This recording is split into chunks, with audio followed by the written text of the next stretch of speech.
Hey yo, what's going on, guys? Welcome to the stream. How is everybody doing out there today? Hope you're doing well. It's good to see ya. Back at it. We're back at it. Gonna play some Zenless Zone Zero today. Check out a couple of reactions. Sorry I'm a little bit late today. Just I've got 2 videos that I have to get up today, so that pushed me back a little bit. So it'll be a shorter stream. I do plan to try and double dip tonight though. And later on we might actually play some Aether Gazer. Never played it. Because he wasn't on PC till now. It's on PC. There's a beta test at the moment for the client, so we might check it out. I've heard some issues with the control schemes though needing some work, so we'll have a look at that and see what it's saying, I guess. But yeah, we're gonna play some Zenless Zone Zero, do some reactions, check some stuff out as well, guys. Quick plug: I did upload a video. Well, I uploaded 2 videos today. I have put the link to the latest one in both chats. Pinned comment, check it out, whether you're on Twitch or you're on YouTube. Guys, as well, if you are watching on YouTube, be sure to drop a like on the stream. It's very much appreciated. It helps out a lot as well. All of your faces pour out. I did upload a different video as well. Today, we did a Strinova video. Basically, just a little introduction, what I thought to the game, and then a bit of gameplay, some pulls. So, a little bit different than what I usually do. And that's why I wanted to get 2 videos up today. Get that up. And get the typical reaction type content, but a bit more based around Wuthering Waves as well. But how is things, man? How is things? My phone's nearly dead already. What is it on 57% already, bro?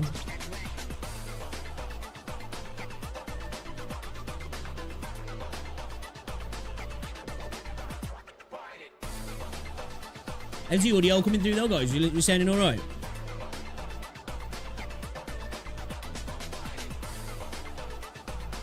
All good. I think we're okay, yeah? Yeah, we're okay. Alright, sweet. Shout out to everybody who might be hanging out though, guys.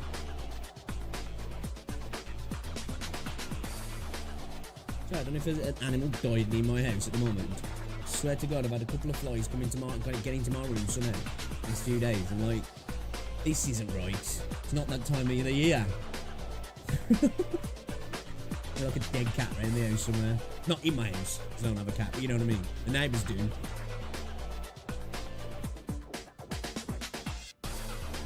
Yeah, we're gonna check out a couple of videos as usual. That's what we do, and then we're gonna hop into the game. We're gonna try not to mess around too long with the videos though, because it is 1:30. I've got to go about what, 4:45 latest, so we've got like 3 hours. We got like 3 hours. I wanted to check out the Ishmael showcase for Punishing Grey Raven. I was going to have a little look at the 2.6 trailer for Star Rail as well. Not wishing it until UL 17. We could check that out. Kuro just changed Gacha forever from Gamba AJ. Curious about that. Want to see what it is. Do you know what? I put up a video the other day saying I don't think that Wuthering Waves has the best traversal.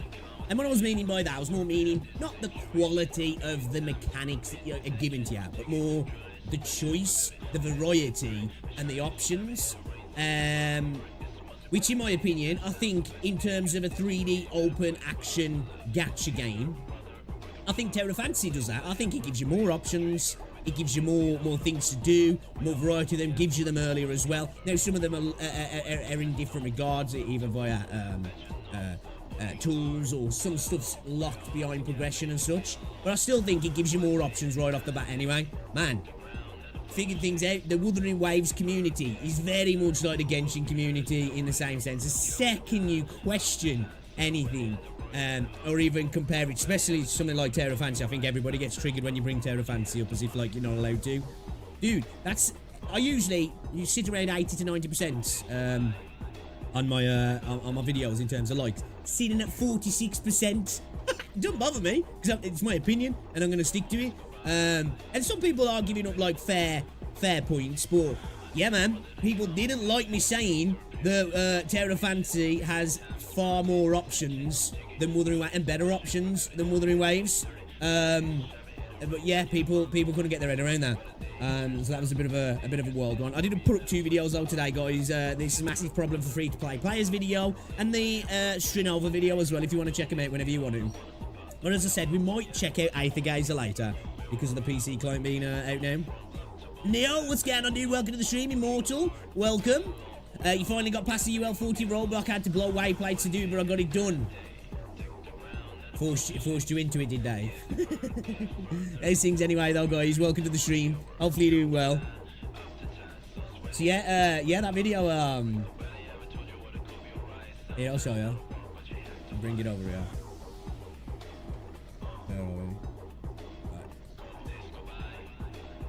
Oh shit, I need to put OBS up 2 seconds. You guys can't see anything.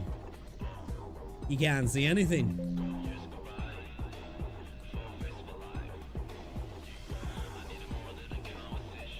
How are we doing anyway though, guys? We good?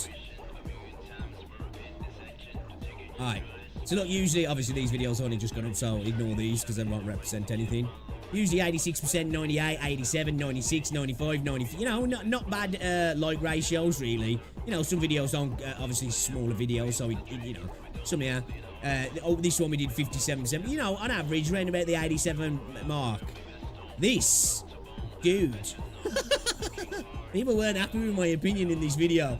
Dude even commented saying, you're brave, you're brave. But, you know, it is what it is at the end of the day. I can't help but voice my opinion. And I think if we're going to look at exploration as a whole, I think Terra Fantasy just does it better. Now, if we're going to look at it specifically, are these mechanics better?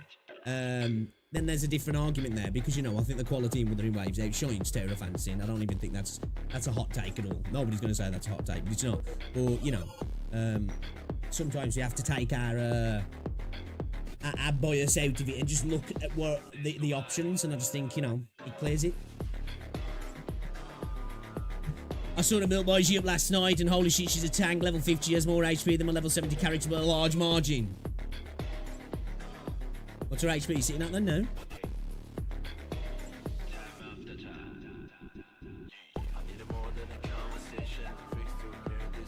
Let me close that down. Let me pause that. Let's get that out of the way. Let's get some stuff up to check out then. All right then. Let's check out this video then, shall we?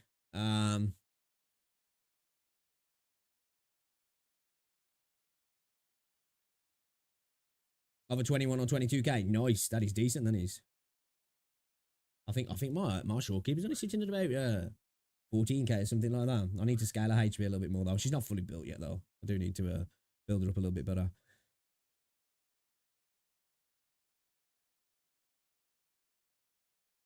Okay then, alright, let's check this video out from Gamba AJ. Kuro just changed gacha forever with Wuthering Waves. Okay, interesting. I haven't seen anything new that's come out recently that's giving this title off, but let's see what he's got to say. I might have some opinions here that people don't like, because anytime you say anything that's a little bit off kilter, where people don't really like it. But let's have a little look then, shall we? New video, Gamba AJ. Kuro just changed gacha forever with Wuthering Waves. Let's check it out.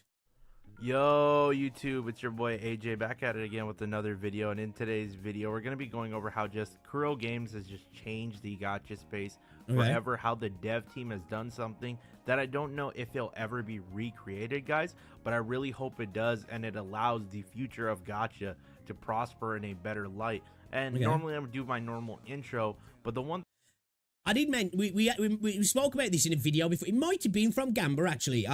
It was somebody. I think it was Gamba, and it was talking about the Game Awards, and I was stating in that I don't think Wuthering Waves will change many things about the business model in gacha. It might change things about quality and game mechanics, because I think there's a lot of stuff that companies can look at what Kuro are doing and be like, that's cool, we want to do that. But the reason I was saying before that I didn't think Wuthering Waves would change the space as a whole was, I think you have to lead the pack in revenue to change that sort of stuff, because companies at the end of the day will take stuff that you've done in regards to your design, your premises, your mechanics, all this sort of stuff, and be like, that's cool, we can do something with that.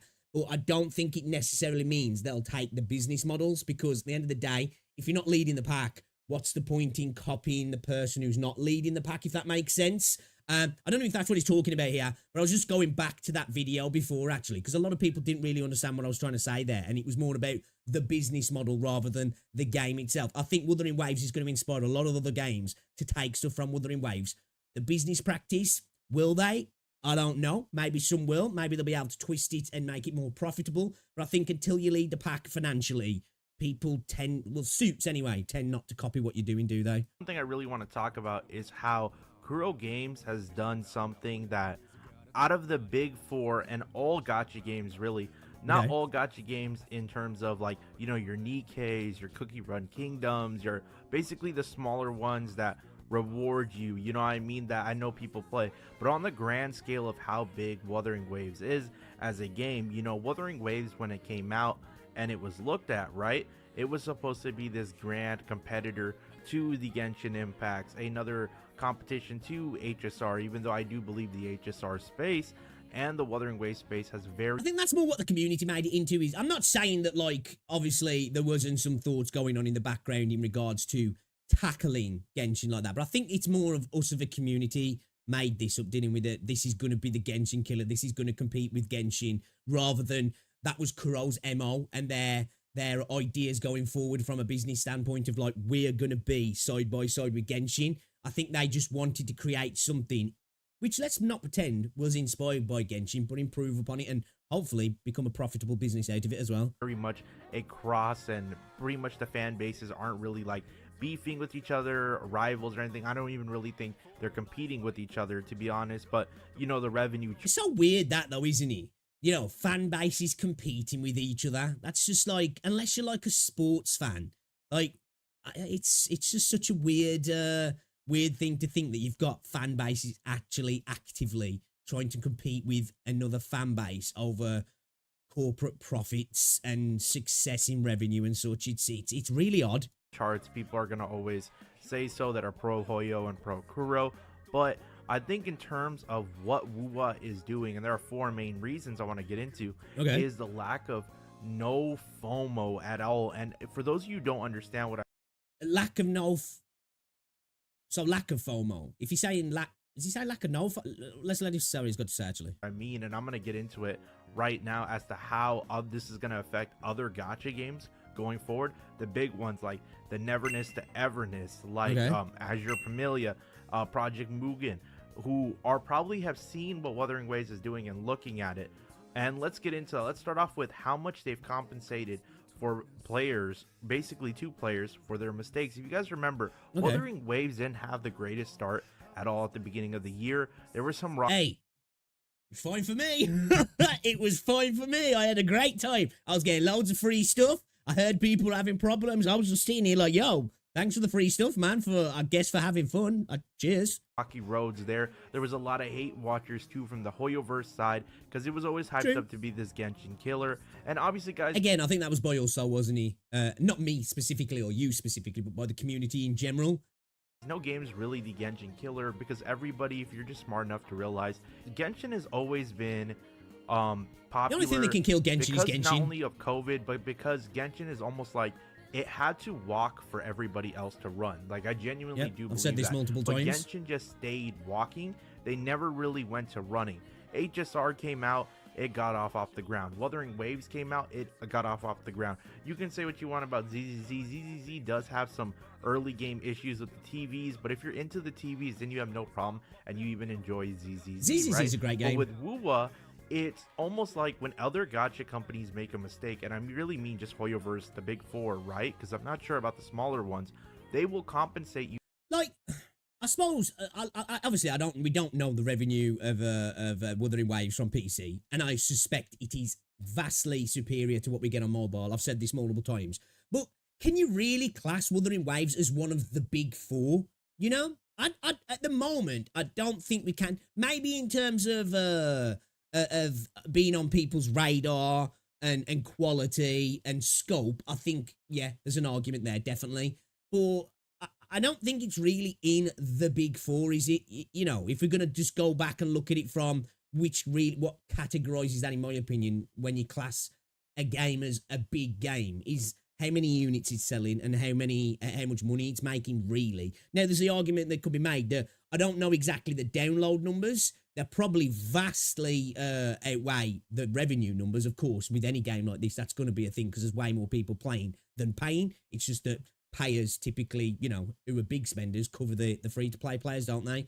Yeah, I don't think I would class Wuthering Waves as one of the big four in that regard. But if we're talking about from a gameplay point of view, which I think Gamba is, I agree, yeah. You for here's a little bit of Astrite, here's a little bit of this, right? Well, while Wuthering Waves does that, Wuthering Waves is also like, oh, here's a mistake, here's a free 5-star. You can pick whoever you want for free. Oh, here's a mistake, let me offer us more rewards, more pulls, more this.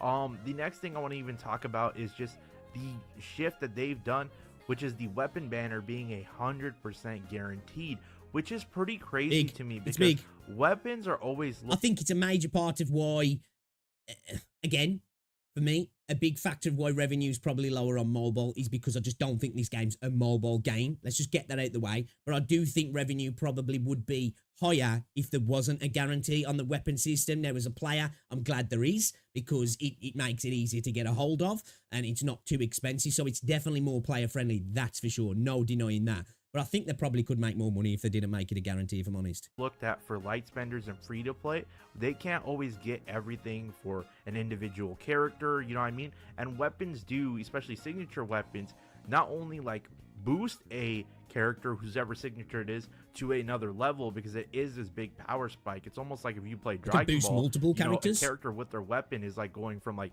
Super Saiyan 2 to Super Saiyan God almost. That's the big reference there. Shout out to anybody who does watch Dragon Ball. But it is definitely something that's really crazy that you can win a 50-50 early, and if you have the pulls, this weapon, if you hit hard pity, is guaranteed. But you can also get that weapon early, and when you see that, if you're lucky, I, on the other hand, when it comes to the weapons, very rarely get it early, which is a bitch. But, you know, at the end of the day, though, there's that thing, isn't there? Like I said, again, you've got the guarantee. So if you have to go all the way, you can just chip at it throughout a patch, can't you? Or you can just buy out straight away. You know, you can use your asteroids that you're getting throughout the patch and be like, right, as long as I'm on regularly, I'm gonna get this before the patch ends, which is a really good thing. And again, probably not for Kuro's revenue, but for us, it's great. Gold glow, right? It's just 100% there. And that's a very satisfying feeling from a company. The third thing is how rewarding they are also with bare minimum rewards. And that's another thing that I've talked about too. I've said that the Kuro Games rewards, right? Or not their rewards particularly, but their events, right? Can be better, can be improved at times, right? With some of the ones they've done. However, one thing I'll never complain about with events for me are really just material farming in this game at the moment, and for a lot of people, they're probably more than fine with that. And I haven't got an issue with there being multiple events that literally are just for farming. I just want to see a little bit more. Like I do admit that I've said it multiple times that for me, events in Wuthering Waves could definitely be better. Endgame could definitely be better, but I'm not mad at getting materials. The game is plentiful in that regard, especially the latest patch. There's been plenty of options, not just to get asteroids, but shell credits and materials for character building, for your account roster, basically, for building up your account in general, which is really good. Nice to see, especially before a bunch of banners that are coming that people are highly anticipating. You know, we just got Shorekeeper, we've got a rerun of Jian with Yoo-Hoo, we've got Camellia coming, we've got a rerun of Yinling with Lumi. You know, these are all really highly anticipated banners that I think a lot of people are going to want to be getting into, and they're giving us lots of materials to level up the characters that we're going to be getting out of them, aren't they? Wuthering Waves is the amount of events in 30 pools. Sometimes, guys, in gacha games, doesn't happen there are events that are very, very tedious, you know, and we sometimes try to get through it, or we're like, I don't really want to do it today, I'll do it later till the last day. Or maybe you're somebody who just grinds right away. But even then, we all have been there where there's been 1 or 2 or 3 events where we just don't like, we don't want to see, and we're like, why don't they do something different? One thing that Kuro Games has always done is how quickly the events are. There's never been anything tedious. They always give you great amount of rewards.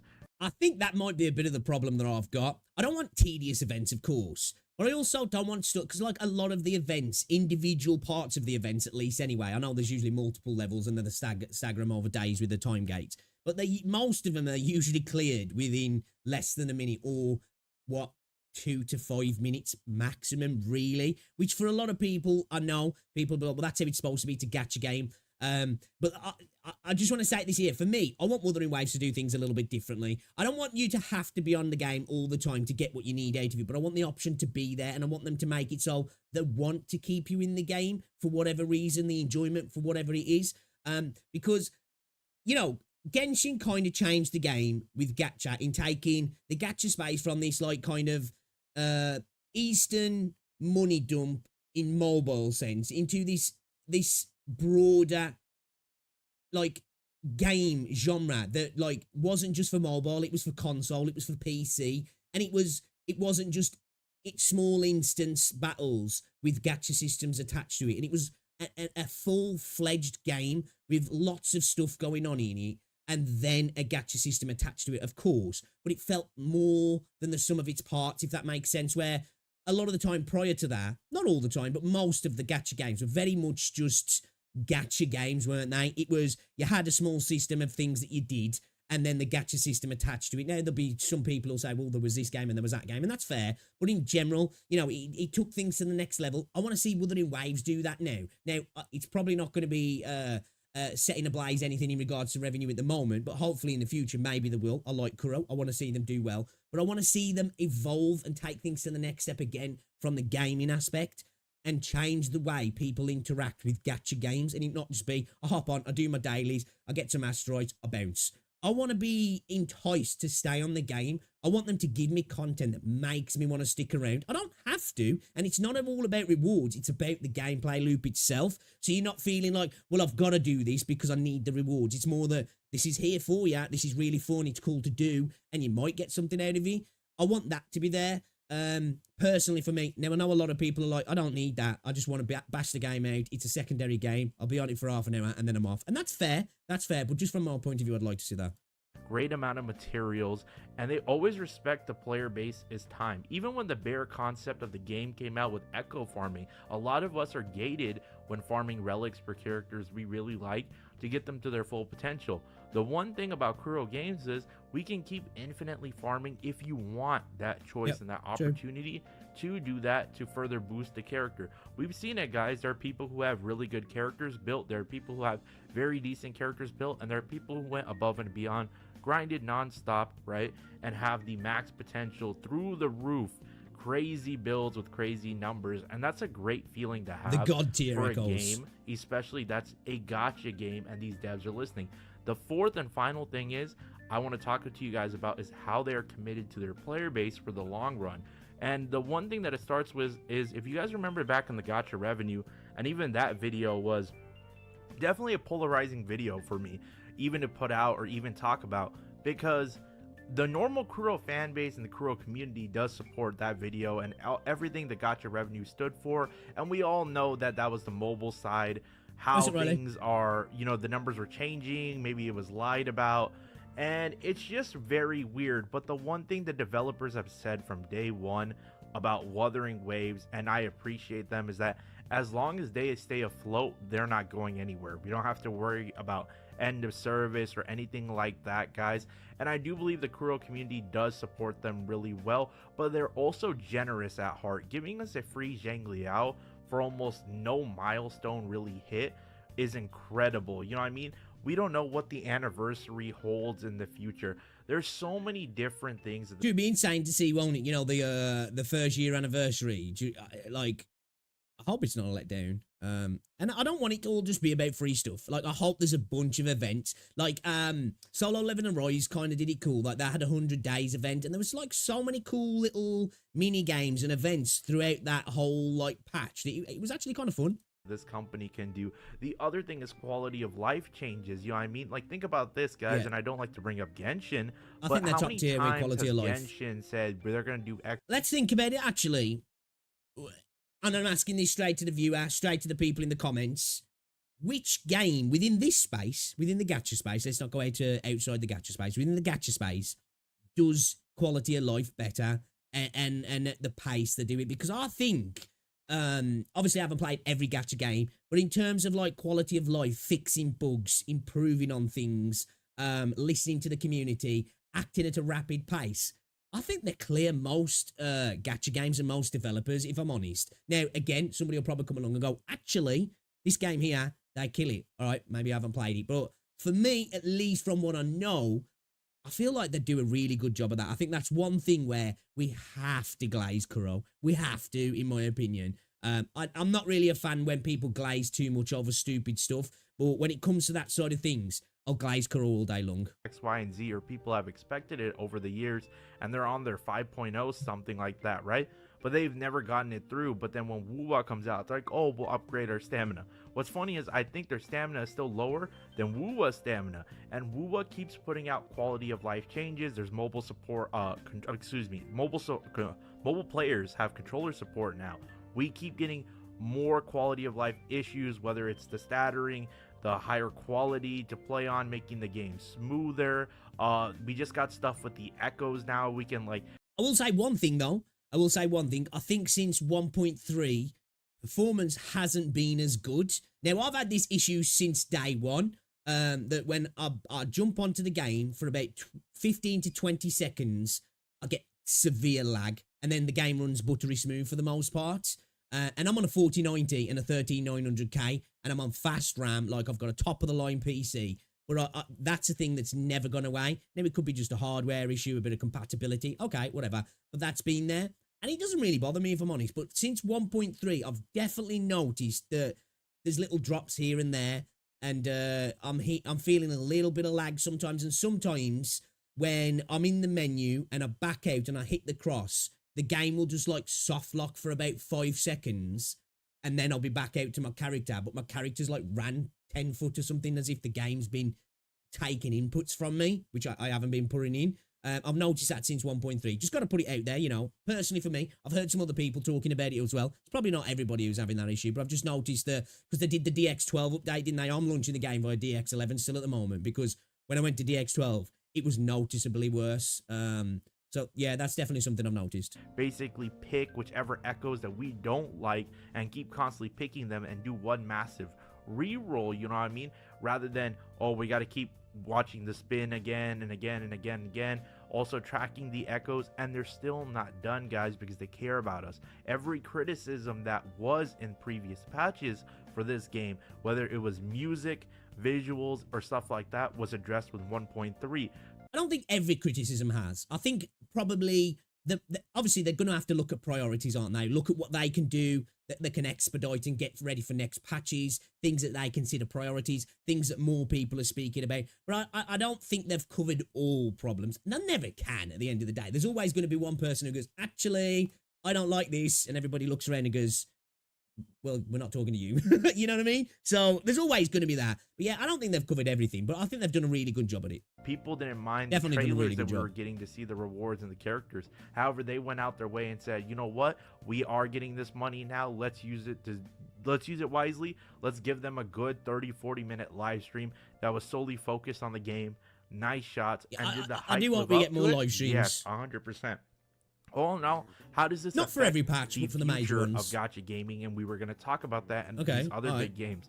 These other big games, like Kuro, you guys have to understand one thing about Wuthering Waves is that they were always the underdog, you know what I mean? Like, if you look at even all the other gachas, and especially these other companies that are making gachas, right, that are coming out, Kuro was still significantly smaller than them because practically no one... Was it like 30 devs in Wuthering Waves development, I think? It's very small when you think about the quality of the game, isn't he? You know, what they've done is pretty amazing, in my opinion. Well, now maybe people are trying to test out PGR, looking at PGR. No one Fire really game. knew what PGR was. Honestly, guys, if you haven't played PGR, give it a little go. Give it a chance at first, because obviously it's a little bit jarring coming off Wuthering Waves in terms of visuals and fidelity and polish initially, and obviously the voice acting and all that sort of stuff. You'll be like, whoa, wait a minute, what am I playing? The game is 5 years old. It was predominantly for mobile initially. Obviously, it's got a PC launcher now. Check it out, man. Give the combat a chance. Figure it out. Like, learn how at least the basics of how the combat works, and the pingings and the orbs and all that sort of stuff. And I'm adamant that a lot of you will be like, dude, this is kind of fire, because the combat it's fire, man. It is really good. Peak anime combat. Because of the lack of marketing, they were always relatively small. Like Azure Familia, we know it's being made by the people of Azure Lane, you know what I mean? Project Mugen, Neverness to Everness, they all weather the reputation.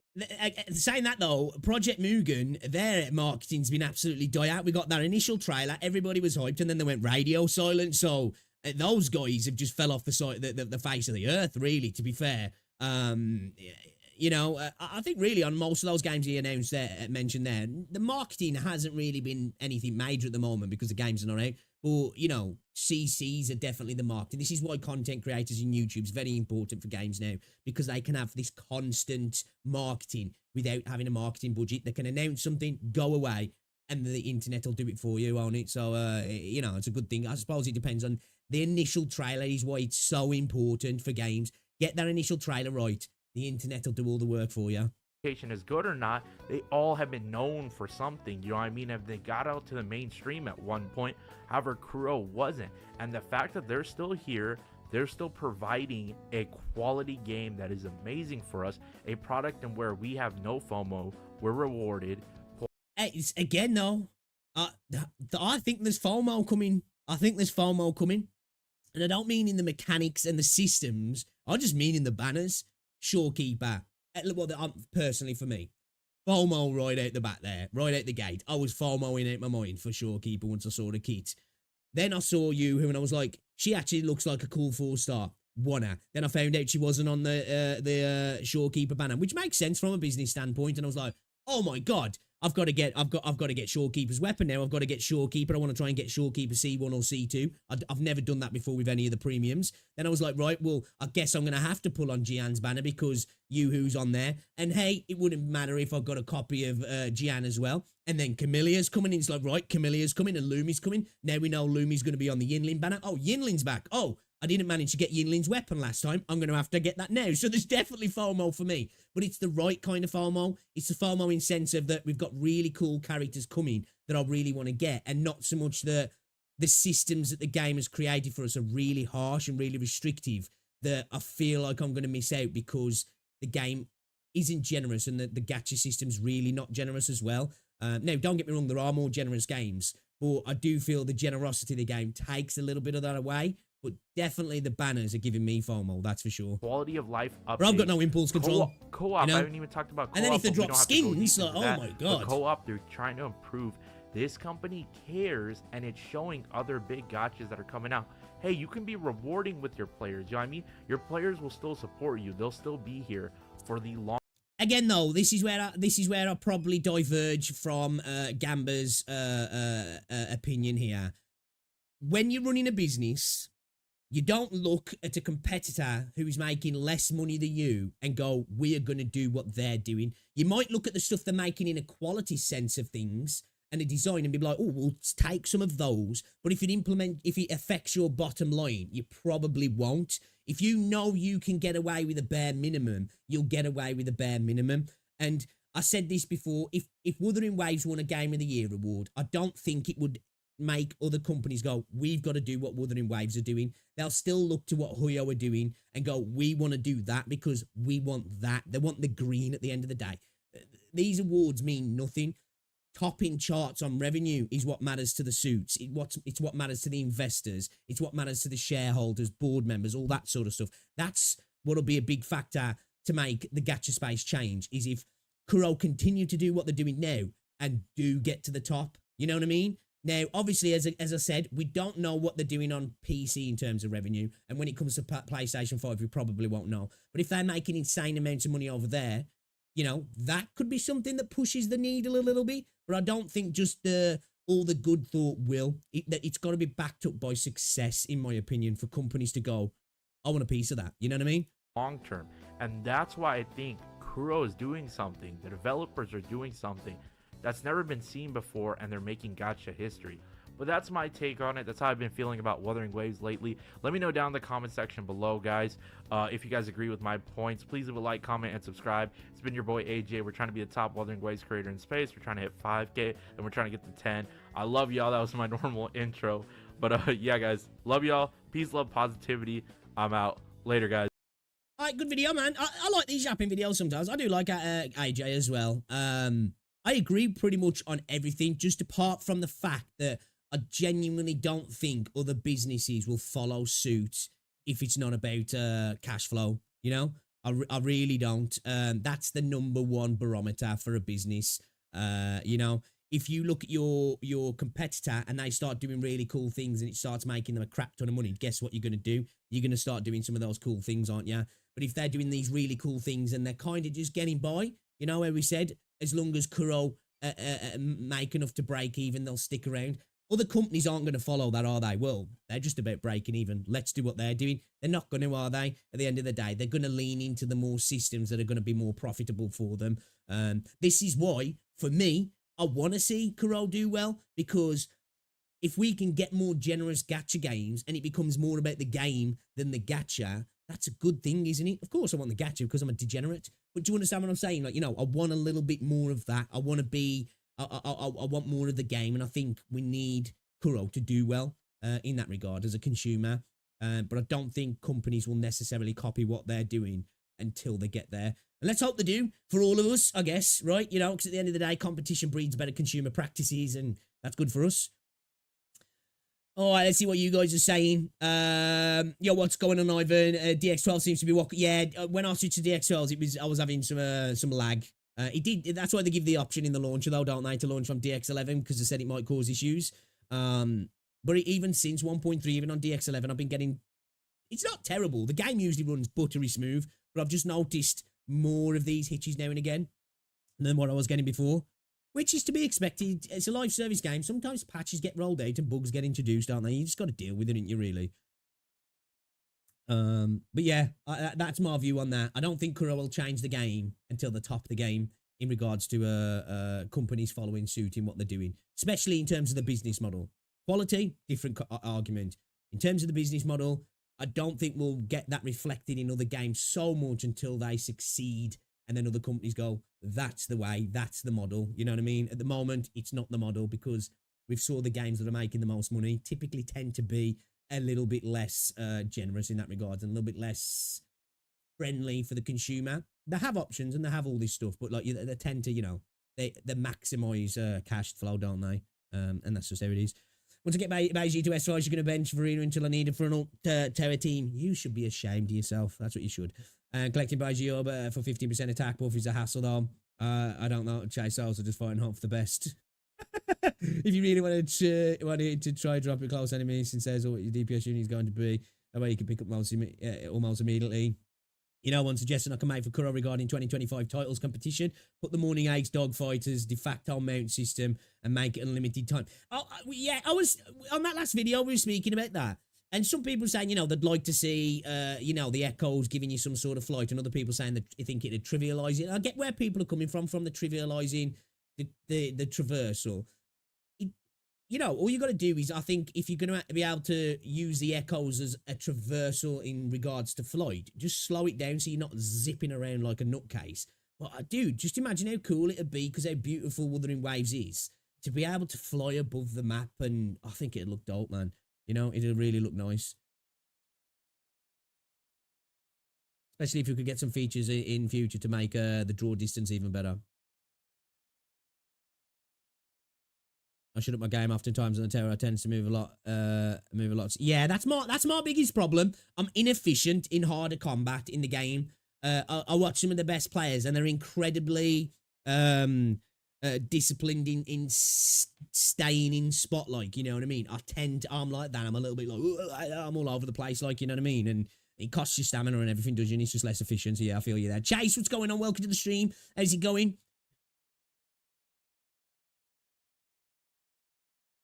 What's that? One thing I noticed is S5 res doesn't work in the Terror for some reason. I think ability is blocked. Really? No, I think it's worked for me. I could be wrong, but I'm pretty sure I've used Boiji in the tower, and I've been dropped and I've been rezzed. But maybe I wasn't in the... I'm pretty sure I was. You know what, though? I'm a smooth brain. I've got a terrible memory. Don't listen to me when it comes to remembering things. If Cal moves, he gets penalised. That's not fair. Dude, yeah, Cal needs love. Yeah, because 2025 titles, almost all of them have mount system implemented day one. I don't want to see where we become second Genshin because it doesn't have a mount system. It's great. I got Burnice and W engine in 30 pools. Oh, nice. Let's go. Cal got pimp slapped in the tower and Beiji didn't res him. Maybe that's another Cal meta. You know what I mean? Maybe that's another Cal Charo meta. Kuro were like, yo, we want people to stop playing him. But she's like, fuck off, dude. I ain't even picking you up. You're not worth it. I don't know. I'll have to test it. I'll have to give it a whirl. I'll have to give it a whirl.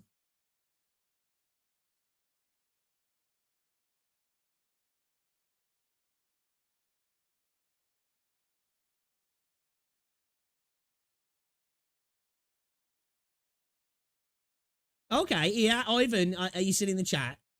Good point here. This could be with Yinlin having health ears, resonators have mutations that may cause physical differences in their appearances. Not in every case, but in a good amount of them. Yang has feathers that make a wing shape in her hair. For example, that's a good point, actually. That's a good point. Never really thought of that. I'd like that to be built out in the lore, actually. That'd be kind of interesting. Have we had some of that mentioned in the lore and I've just missed it?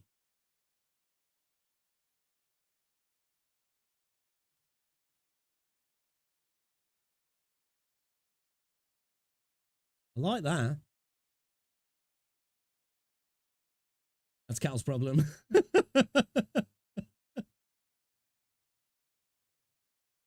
My tongue. I'm going to... Calculator.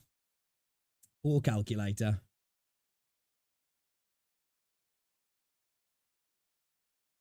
One day he'll have the last laugh. He'll have the last laugh one day. It'll happen.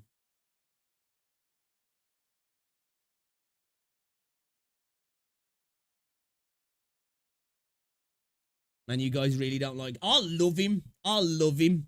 I like him that much, in fact, that I think we should march on Kuro's offices, right? We should all get on the plane. No, actually, I won't say. I'm joking. I'm joking, Twitch, YouTube. I really like Calchero. When I first started playing the game, when I saw Calchero, I was like, oh my God, that is a badass looking character. That's, you know, obviously, somebody who enjoys Final Fantasy. I was like, that's Sephiroth. That's Dollar Store Sephiroth. Dude, he's a badass. I just think he's, you know, I just think like, don't get me wrong, he's still good. He's still good. I just think, obviously, he's like a remnant of the old game, isn't he, in regard? It's just, I just wish he was a bit more, you know, I wish he was a bit more meta. Then again, though, I don't even care about the meta, so it don't bother me. I just feel like he needs some more love. That's how I put it. I like him that much, he needs more love. Nah, I'm sticking with my encore.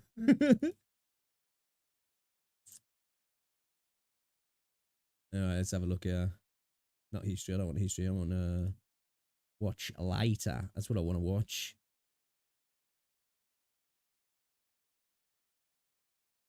Oh, should we have a look at the Ishmael showcase? Let's do it. Let's do it. So, the bait is out, isn't he?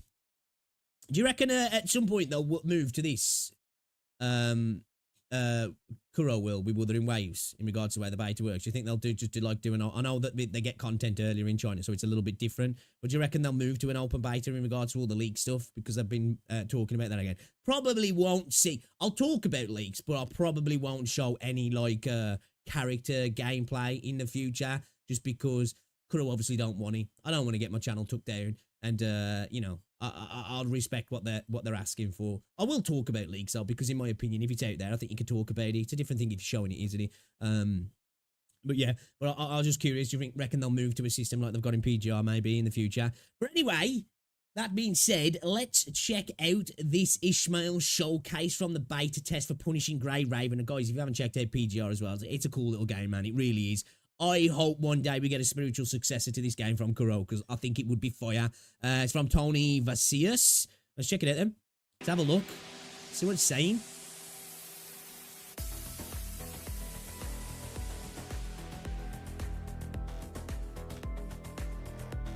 Is that a giant key?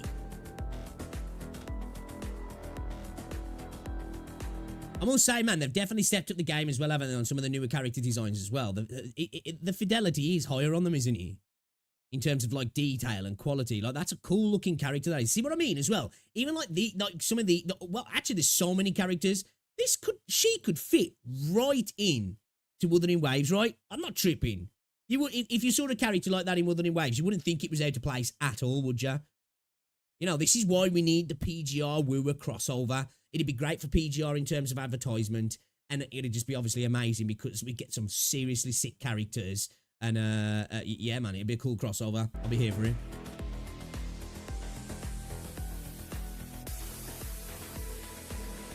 We can actually see any gameplay. Yeah, we are. Yeah. Okay. That's cool.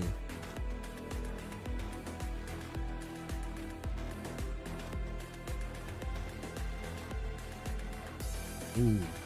Okay. Coatings are looking nice. It's like a lot of detail to a character, isn't there?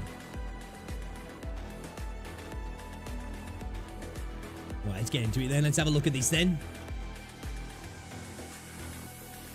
That's pretty cool. That particle effect was pretty cool then, like that digital wall. That was kind of dull. Oh, that looks sick. Dude, I'm telling you, man, PGR has got some of the most anime combat in the gaming space, in my opinion. It's fire.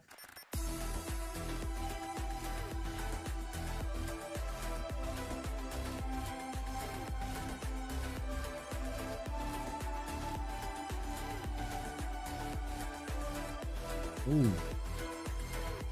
Okay. All right, Kuro. Damn, they're cooking with that. That looked fucking awesome, that did. I'm going to say this again.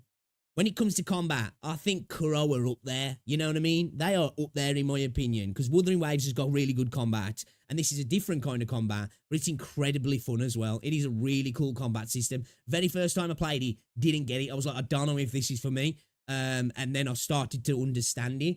I still haven't got my head around everything, like I'm kind of new to the game, but combat is top tier in this game.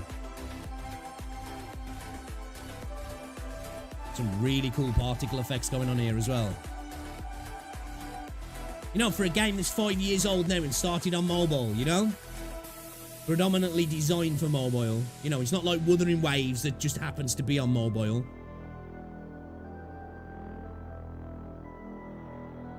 Okay, that was really cool. I like that.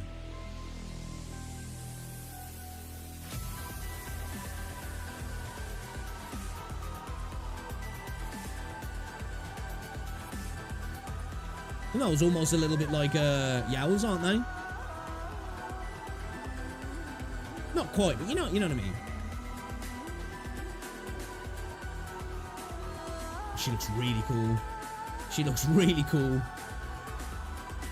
See, like, the more I see of the roster in PGR, it makes me incredibly excited for the future of the characters to Wuthering Waves as well, you know? And events as well. What I see from what what PGR's doing in terms of endgame and events as well. Now, it might not be for everybody, but it makes me hopeful for the potential of the stuff that we'll see later. Now, it might not be exactly the things I've been asking for, but I do think we're going to get stuff later on that is going to be a lot more engaging and replayable, and just you know, that's just going to make you want to do it on a regular basis. Because at the moment, apart from the Elusive Realm, the endgame doesn't get me like that. Well, the Terror at least, anyway. Yeah, dude, this character is looking nice. Kuro know what they do, man. There's talented people working at Kuro, definitely.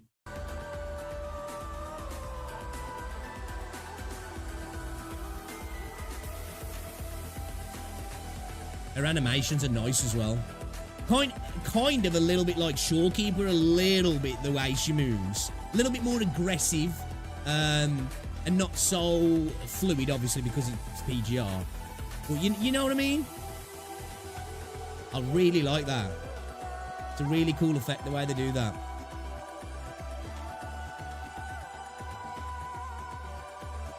Okay, alright. What we thinking there? What we thinking now? I bet half of you have already seen this, but damn, dude. Fire. Where was it? The little bit where, like, she creates the orb and grabs it. Like, dude, this looks so cool. This looks really cool, this does. I like this. Yeah, big fan. Okay, alright, okay, I'm sold. We're going to play some more PGR again as soon as well. And if you haven't checked out the game, guys, and you like Kuro, you like what's going on in Wuthering Waves, totally different game, so it might be a little bit jarring. And of course, you need to understand the game was predominantly designed for mobile. It's 5 years older. Get past the initial bit, you know, even though I enjoyed it. Combat's really engaging, really good game. Severely underrated, undermarketed, and deserves more love for sure. Check it out, guys. I'll drop a like on that as well. Told me, do you know what? I'm going to drop a sub as well. If they're bringing out content for PGR, I'm interested. Check them out, and check PGR out as well if you haven't, guys. She's like Yao and Shorekeeper, but with Camellia personality. Okay. Oh, what we're talking about here? Oh, you're talking about we're talking about Ishmael here.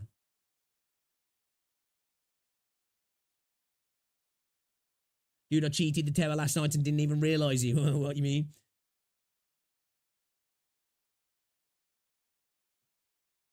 I thought the last tier in experimental first after trying them all, and it counted as a full clear and moved to the hazard zone. But you got a full clear without full clearing.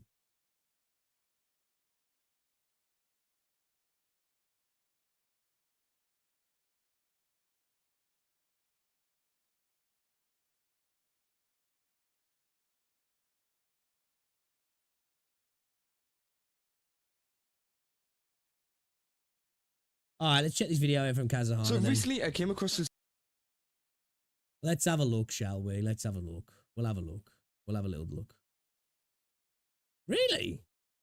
All right, fairs.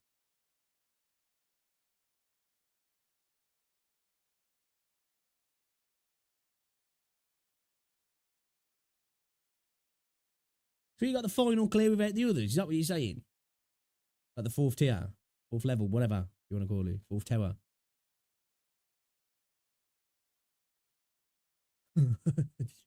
Teach me your ways, oh sorcerer. All right, let's check out this video from Kazahan, and then shall we? Wuthering Waves destroys Genshin with this strategy. He's just uploaded it. Okay, what strategy? I'll be interested. The only thing I think that can never destroy Genshin is Genshin or Hoyo bringing out the spiritual successor to Genshin. Let's see what he's got to say. So recently I came across this video from Sevi Plays, who is a big YouTuber and also a streamer, I think, who covers a lot of Genshin Impact and Honkai Star Rail content. Now I've seen Sevi around in the kind of community ever since I started making content, and she seems like a very nice person, and a lot of what I've seen from her has been very positive. With her main kind of content being stuff surrounding a lot of guides. I think I might have been in dabbled in a stream or passed through one of her streams one of the days. The name sounds familiar. She does look familiar, actually. See, the most recent one was a Kinich guide for Genshin Impact, and she pretty much covers all of the characters coming to both of the Hoyo games, which I think is great. And obviously she has become one of the biggest guide makers in the Kinich or Kimmich or whatever his name is. That's a Spider-Man dude, isn't he? Who's got the grappling hook. The green guy. The community. Now, is she the top one? Probably not, but I'll definitely put her up there in the kind of like top 5, top 10 kind of, you know, guide makers, which is a pretty important place to get to. But recently she put out this video called Taking a Break. Not an easy style of content to make, I don't think, as well, being a guide content creator. 1, you've got to know the game. 2, you've got to be able to process stuff fast, get it out there fast as well. I'm not even just talking about processing the video, processing the information, understanding it, really getting your head around it, optimizing it, you know, working through it as well, getting the footage, getting everything leveled up, you know what I mean? All that sort of stuff, and then getting it out there in a concise, eloquent, well-spoken, well-constructed form that's enjoyable and digestible for people. But it's a type of content that for me, there'd just be too much stress on trying to get it out all the time personally for me. So I've never ever gone towards that sort of content personally, which confused a lot of people. Not that I would anyway. They just weren't really expecting this at all. And in this video she goes on to explain that she'll be stepping away from her YouTube channel. Not that she wants to say that it's permanent or anything, but it might be for a long time, and that we're pretty much not going to be seeing any more guides coming from her, which is weird. And she goes on to explain that a lot of it is to do with personal issues and stuff going on in her life, which again is totally understandable, but that was just one factor to it, because another fact was also the fact that she couldn't get into the Hoyoverse creator experience server. Now if you don't know, Hoyoverse have this server where so again, if you are making guide content, that is going to make it difficult, isn't it? If you're not getting access to that early stuff.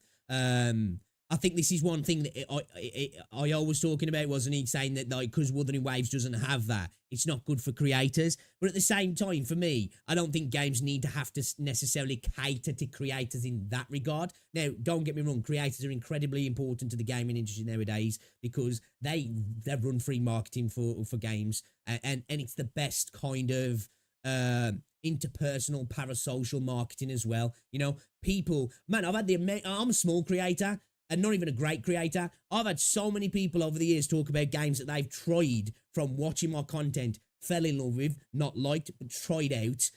So, you know, big content creators are incredibly important in that regard. But at the same time, you know, I don't think games have to build specific systems so people who make this sort of content can make it and get it out necessarily. You know, it's got pros and cons, definitely. But I guess, you know, if you're making this sort of content, not having access to that sort of stuff will make it inevitably so much harder. There's you can no pretty much doubt try about out the characters and make build guides on them, and even sometimes release videos early. And if you look through some of the more recent builds, then some of these guides might actually be, you know, used on the creator server, which again has kind of sparked out an issue in the community, as it means that Hoyoverse now gets to pick out a lot of their build guide creators and kind of choose the ones that get the views, because obviously whenever it comes to build guides, it's more about who gets there first. People battled to get the earlier video out, and it used to be the fact that people would, you know, work on it and then release it as quickly as possible whenever a character came out. But now with a lot of this new Hoyoverse stuff, people have to have access to the server so that they can release content earlier, which means they're going to get more views. And if you don't have access to this, well, you might as well not even try and make guides, because again, it's pretty much... I don't know, it depends, doesn't it? Again, this is what it comes down to when I spoke about this multiple times with content creation. Of course, you are going to get more views if you're coming out first. But I also think as well, when your content becomes built around that sort of content, which isn't a problem, you're always going to have these barriers within a particular game you're playing or when something moves on to another game. And, you know, there are people who come late with this sort of stuff but still do really well because they've got a lot of charisma, they're entertaining, they make their videos really digestible, and they bring new stuff to the table sometimes, don't they, that other people didn't necessarily see or talk about. But yeah, definitely it's going to be a detriment if that's what your content's all about. If you're going to be, you know, becoming in second, third, fourth every time when the content's coming up, people are getting a head start, potentially weeks ahead of you. There's no doubt it's going to affect your content, that's for sure. Much pointless, and you're not going to get nearly half as many views as, you know, you could. And yeah, Sevi was saying that she actually didn't get invited to the latest one. I think it was with Zenless, meaning that she had to actually pull for the character and then make the build guide, which just wasn't quick enough. And, you know, that's totally understandable why, you know, she couldn't make a guide on it anymore, because everyone else has already covered it because they got access. And we've also seen it in cases... I must admit, though, like, it's one of those problems where you're like, well, yeah, it sucks, but you can't feel terribly bad, can you? It's like, oh, you had to do what everybody else had to do, and then, you know, but I understand it's your business. You know, I get it. You know, I can see it from both sides at the same time. In the past with Brexphone as well, with Honkai Star, I think it is, who I'm pretty sure had something going on with the Creator Experience server, and that meant that, you know, he's no longer really making that many guides. And a lot of this stuff kind of made me think a lot about Wuthering Waves and their overall situation with build guides and a lot of their content creator services. Now, I know I've been yapping a lot, but if you enjoyed this video, then don't forget to leave a like and subscribe. And also go to my Twitch where I'll be streaming live. I definitely recommend giving it a follow and going down to the pinned comment where the link will be there, because if you follow, then you get a notification as soon as I go live, and then you don't miss a... So it's a double-edged sword sometimes, attaching yourself to one game or one particular kind of content. It's going to really focus the algorithm for your channel, and you're going to do really well. But it's also got that side of it that if that game's not popular anymore, or that style of content, or something like this where you're literally blocked by a company to be able to get access to do the content, you're gonna feel that drop off hard, aren't you? Like, it's that double-edged sword. You know, that's why, like I say, the people who have stood the test of time tend to be people who can spread out far and wide but be incredibly entertaining at the same time. Yeah, it does suck. It does suck. But let's get back into the video. So as I was saying, obviously it is absolutely terrible that Hoyoverse is able to do something like this and actually control a lot of, you know, how the... I wouldn't say it's... Well, it sucks. I wouldn't say it's terrible. At the end of the day, it's their content. You know, it's no different than arguing that it's fine for Kuro to take down leakers, which it is. You know what I mean? It's at the same side. It's a different argument, and it's a bad analogy, but it's their intellectual IP. It's up to them who is allowed in, you know, who becomes the chosen ones, the anointed ones, so to speak, who would get access to stuff early. Now, you might not like it because the person who got access is you're a fan of. I get that. But at the end of the day, that's just the game, isn't it? You know, that's the space we're playing, really. These creators make their income because, again, this is a job for a lot of people, and Hoyoverse are the ones that, you know, kind of have all of the control here. But whenever we go over to Wuthering Waves and their whole build system, it gets a little bit different because, obviously, you know, Wuthering Waves have a ton of echoes in the game, which again can be very useful for a lot of characters. But I think we've gone up to a point here. It's different with Wuthering Waves. It just gets leaked and everybody's talking about it about 3 weeks before the character comes out, aren't they, really?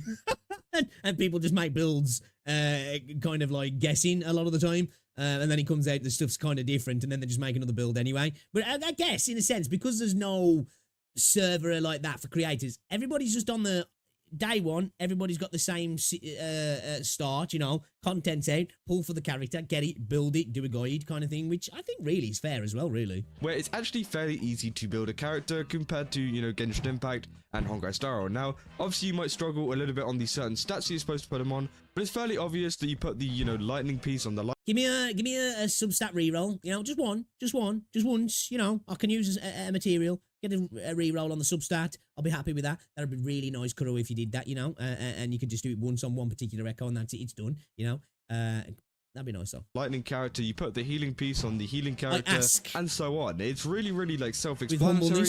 And the only thing that you really need to know is the stats, which again, a lot of people aren't interested in making build guides, because if you just search Wuthering Waves build guide, I think the build guide. Well, I think there are build guide, you know, and it's reasons for build guides in this game, again, because there's different ways to eke out different kind of potential in regards to your play style and what you're doing with the character, isn't that, with Wuthering Waves. And I also think, you know, a lot of the guides probably come from more showing you how to play the character rather than build the character, because the game's a little bit more in the skill expression kind of side of things. On YouTube, you can see there's a top video from Zyox here, who obviously is a massive Genshin Impact build guide creator, if not the top build guide creator.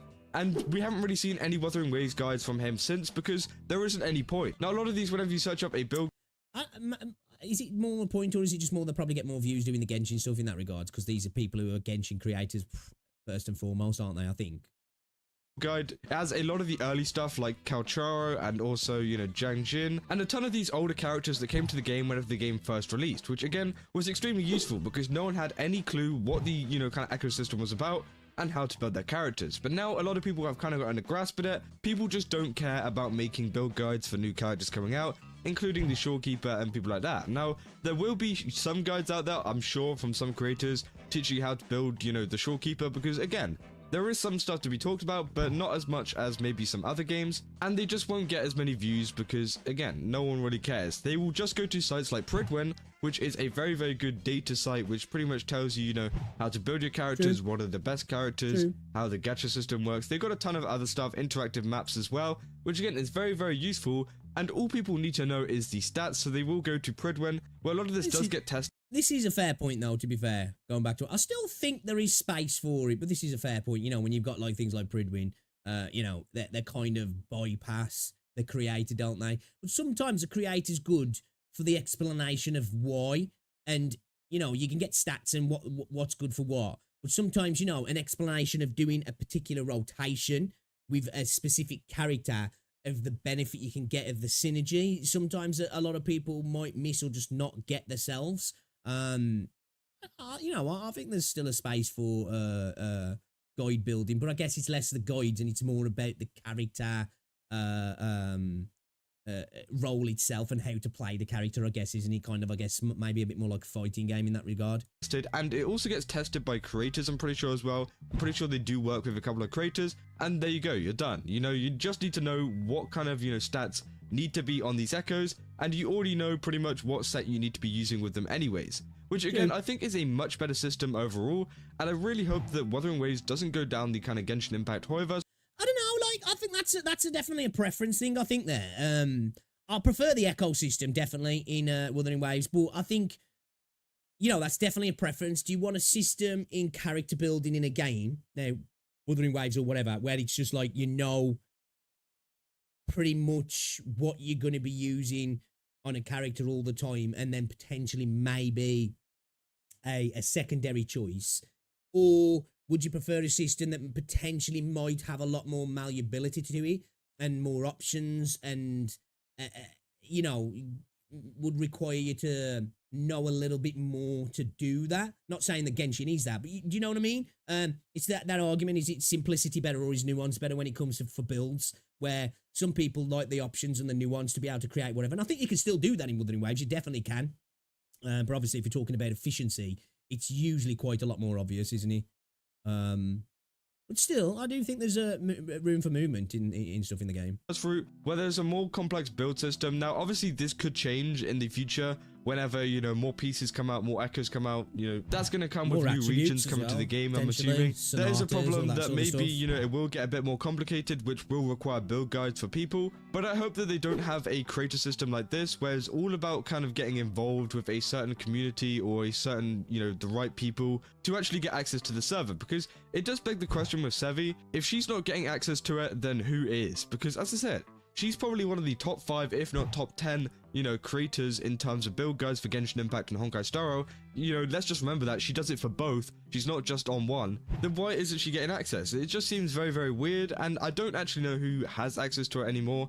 And maybe it's less build guide creators now or something like that. But it does seem like some still do have this advantage, which obviously is very unfair to Sevi. And yeah, but that's just life, isn't it, though? You know what I mean?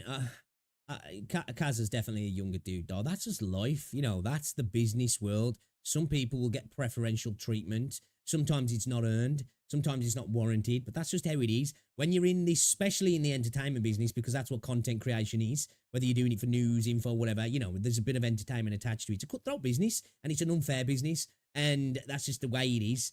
You know, and I don't think at the end of the day, Kuro's main priority is catering to the careers of content creators. They want to work with content creators. They don't care about them. They want them to facilitate marketing for them at the end of the day. That's all it's about, you know. Let's not get it twisted. A lot of the other creators that don't have access to this. And I think that's just the case of Hoyoverse's creator system just getting worse and worse. It was actually pretty decent whenever, you know, Genshin Impact first came out and stuff, and in the first couple of years, but now it's starting to go downhill a bit. It's starting to become a little bit more niche and a lot. That's why I definitely don't think content creators at the minute, because I do think there are some out there that definitely seem like they're you know, they're trying to groom themselves to get into potential stuff like that coming for the future in Wuthering Waves, you know, content creator programs, sponsor programs. And I just think you shouldn't try and do that, because I think sometimes you get a little bit too attached to the teat of the company. And if the company whips it away, you're starving. You know, you should just try and build content and make what you want to make, and hopefully it's successful. And if it's not, you know, but then if you do go down that route, you've got to accept that it might get snatched away from you at the end of the day, and it just might happen out of nowhere as well. A lot of people have to know the right people and have to, you know, do the right life, content. Man. It's not about what you know, it's about who you know.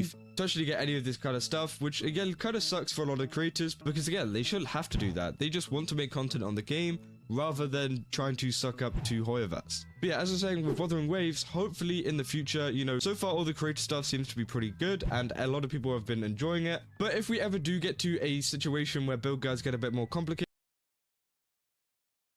What are you saying that there? The creative stuff's good and everybody seems to be enjoying it. Does he mean like what creative programs? Because like I think there was one at one point, wasn't there? But like what's the like relationship between creators and Wuthering Waves at the minute that's good? Like, I'll be interested. I'm genuinely asking that. I'm not being facetious, not being an arsehole or anything. I'm curious.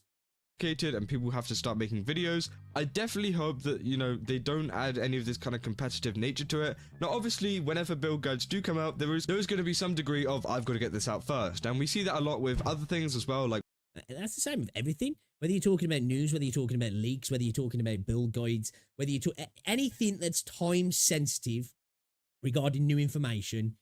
You know, getting out first is a major factor in YouTube, isn't it? Trailer releases and other stuff, people have to get their reactions out first for it to do any good. Now obviously we can't actually control anything to do with that, but I think one thing that Wuthering Waves can do to kind of avoid this kind of situation that Sevi had is just not to add any of this kind of, you know, tight-knit kind of stuff. I think that like stuff like beta testing and stuff to try out the characters first is fine, but I think allowing them to, you know, I wonder what the betting is if they did do something like that and Kazuhana was invited, if he'd change his tune. You know, I'd be like, actually, they've come out with this really cool new system, guys, and I've got access to it, and it's a really, really good system now, if I'm honest, and I think I kind of like it.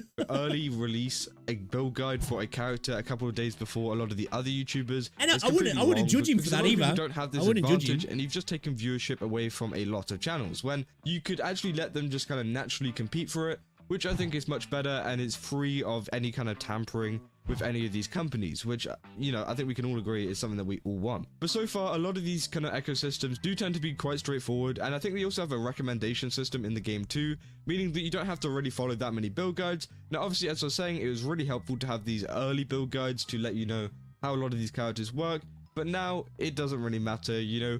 We get a kind of, you know, trailer telling us how the character works, and then you can kind of assume what kind of, you know, things you need on the character. Now, obviously, maybe, you know, you might need the Bellborn, or you might need the Fallacy of No Return, and it might be a little bit different, because they are forecast echoes, so you're gonna have to know which one's, you know, better than which. But again, you got sites like Pridwin like that, so you can just go through it, look through it quickly, and no one really wants to watch a video on it anymore, especially in the Wuthering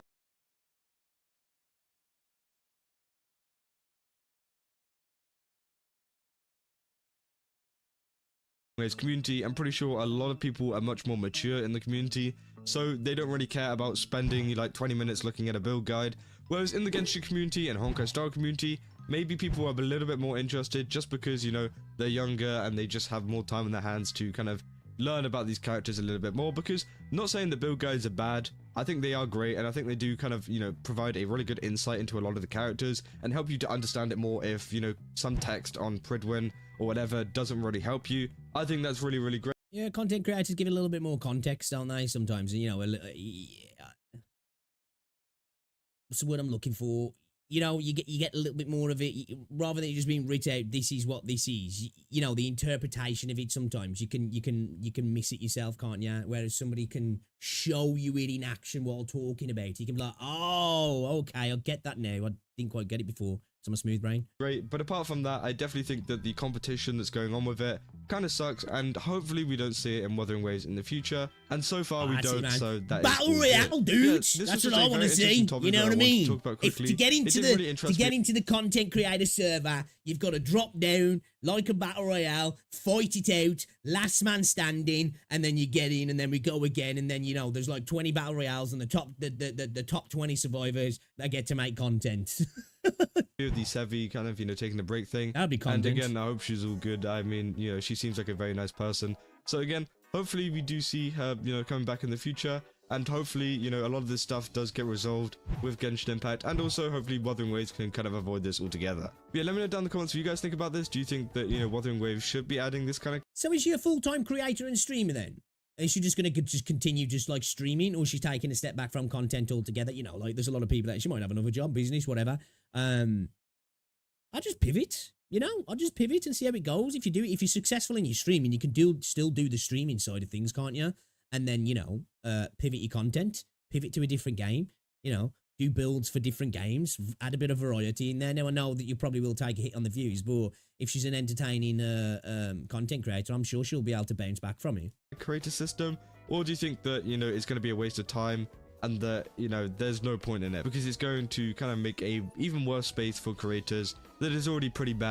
If I'm honest, I don't care about all that sort of stuff because I rarely get invited to that sort of stuff anyway, because one, I'm a small content creator, two, I'm a little bit too crass anyway, and I will speak out about companies even when I'm working with them. You know, I've been a partner with Ubisoft for quite a long time. You'll see many a time me speaking out and being quite negative in regards to Ubisoft as a company. It's just how I am. I can't help it, you know what I mean? Maybe if somebody was paying me stupid amounts of money, you know, I'm not going to lie, I'd probably be like, oh yeah, best company ever, man, brilliant, love them, great guys over there, absolute great guys, never do anything wrong.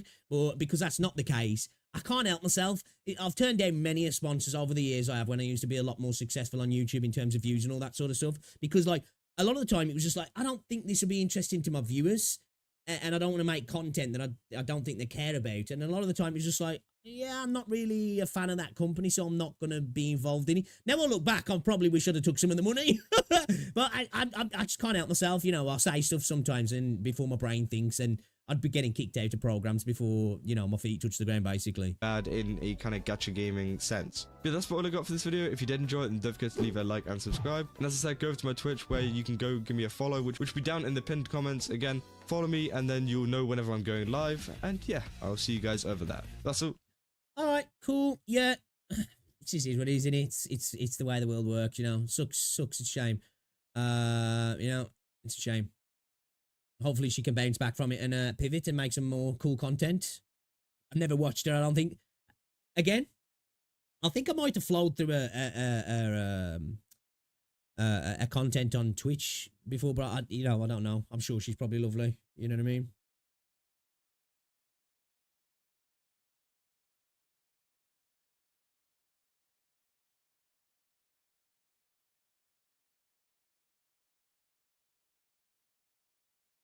If you guys don't remember. Okay. All right. We're going to watch a video from Red New. I never watched this dude before the last video that I watched. I mean, I watched a video with him, and he's talking about 1.2 and some of the problems in 1.2 in Zenless Zone Zero and the removal of the TV systems. And as a TV enjoyer, I kind of saw what he was saying in some regards, but my mindset was that it's just going to be improved upon. It's kind of a stopgap replacement at the moment, what we've got in ZZZ. And then I was getting a lot of comments on the video saying, yeah, this dude's a hater.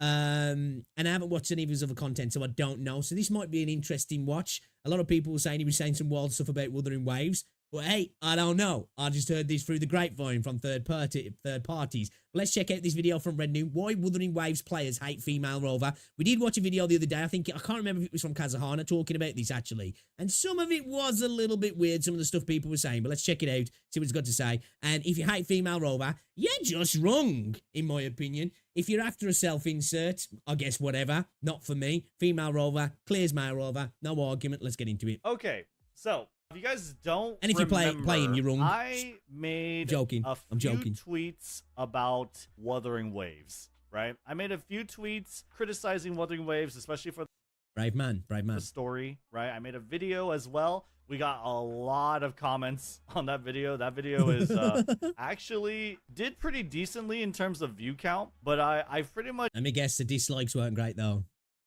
In a span of a week or so, made myself the Kurobots, the Wuthering Waves, like public enemy #1. I don't know, not #1, but I definitely think I put. Hey, look, I'm a Wuthering Waves fan. You'll find me on this channel making lots of content and enjoying it. Now, hey, my take might have been bad, but I made that video reacting to the same Tontas video and saying I don't think Wuthering Waves has the best exploration, and I didn't mean in a mechanical sense and in a quality sense. I just meant in options, and I thought that Terror of Fantasy had much more options, and I felt that it was better in that regard. Now, you can break it down to individual things and say, well, this is better in quality, which is a fair take, or that was just my opinion. People didn't like that video. It did well in views, but it's probably my most skewed like to dislike video. I usually do 80 to 90% plus in likes.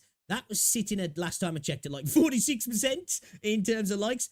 People let me know as well in the comment section that I was just wrong. But hey, I'm all up for that. I'm up for different opinions. At the end of the day, I'll stick to my opinion because I kind of believe that. Quality-wise, maybe not. Options-wise, definitely. But let's get into the video. Put a huge target on my back. I do think everything I said was pretty justified. I think I've been pretty fair. You know, Wuthering Waves, I haven't watched the video, so I can't comment. Game with a lot going on for it. I just didn't like the story. I thought the story was dog. That's fair. That's a fair take. You know, at the end of the day, like, and even if you give out your opinions on why you think it's bad and people don't like your opinions, I think when it comes to something like the story of something, it's totally subjective, isn't it? You know, you can disagree with somebody, but I think people interpret things differently. And take the Shorekeeper situation, for example, the conversations we had with Shorekeeper talking about love and all these. So many people took that as it was a couple, a romantic relationship. I took it as more as a familial, a created to the creator kind of relationship rather than like something sexual. You know, so everybody's interpretations of stories are different, aren't they? And some people just don't like particular stories, and I think that's fair. Obviously, didn't watch the video, so don't shoot the messenger. Just saying. Oh shit! What I talked about on my Twitter is over here. I was criticizing the story, talking about how I think the things could be better. I'd like to see rovers stop being the center of the universe all the time, and I'd like to see more companion quests be bigger, and maybe even patches revolve around seeing the world from one of the other characters' eyes. We've got this really cool roster of characters. Show me more of them. Show me more of the world through their eyes. Maybe even how they see the rover as well. Sometimes I think it'd improve on the story of the rover as well to see how other people see the rover and their actions. You know, kind of like what was it in Batman v Superman? At the start of that, you saw the battle from normal people's eyes of when Zod and Superman were going at it, and he was just, you know, how many people were dying. I'm not saying we need that, but, you know, just seeing it from a different perspective sometimes, kind of interesting. Well, Rover doesn't really feel very compelling as a protagonist. We have this tweet over here from Mr. Vonnegut. What's wrong with stories that focus on the main character? Isn't that how a story is supposed to be? That's the most normal thing in a story, which I feel like is the most disingenuous, the most... It's a fair point, though. I think it's a fair point. Most dishonest tweet you can make, sort of countering the criticism on 1.3 and how the story... I do think Rover is definitely too much of this... this central figure in regard to everybody kind of fawns over the character. But in what we've seen, what the character's done, it kind of makes sense as well. But at the same time, like I say, I'd like to see a different angle, I must admit. And again, I would like to see it from other people's perspectives as well. But I don't think that's a disingenuous thing to say that, you know, a protagonist in a story is supposed to be the main character, because that's the whole point, isn't it? It depends on how you like your storytelling to be brought to you, doesn't it, really, I think? Or in Wuthering Waves has progressed thus far. You know, no shit, a hero story should focus on the protag. The difference is that nothing about Rover is compelling or earned. Rover, walking one-man army, runs over any amount of Fraxidus. This happened in 1.1. No one questioned Rover when they said that they would... To be fair, it's a power fantasy though, isn't it? It's a power fantasy story. It's a trope. But I think sometimes people look at tropes and power fantasy and just like, that's it means it's bad then. I can understand people's issues with it, but I don't necessarily think tropes are always bad, in my opinion. I like tropey stories sometimes. I'm a fan of tropes. It depends on how well the trope's done. I must admit, I do think the tropes within Wuthering Waves could be targeted a little bit better and improved upon. I do think some of the stuff in 1.3 was a little bit rushed in regards to the interactions between you and Shorekeeper, but I really enjoyed 1.3, and I did enjoy Shorekeeper's introduction, if I'm honest. Would just kill everyone in their way during Mount Firmament, right? No one doubted Rover. Rover said it like they obviously they could just kill anyone standing in their way. They waltz into a time-space anomaly, that's Mount Firmament, because they're immune to everything.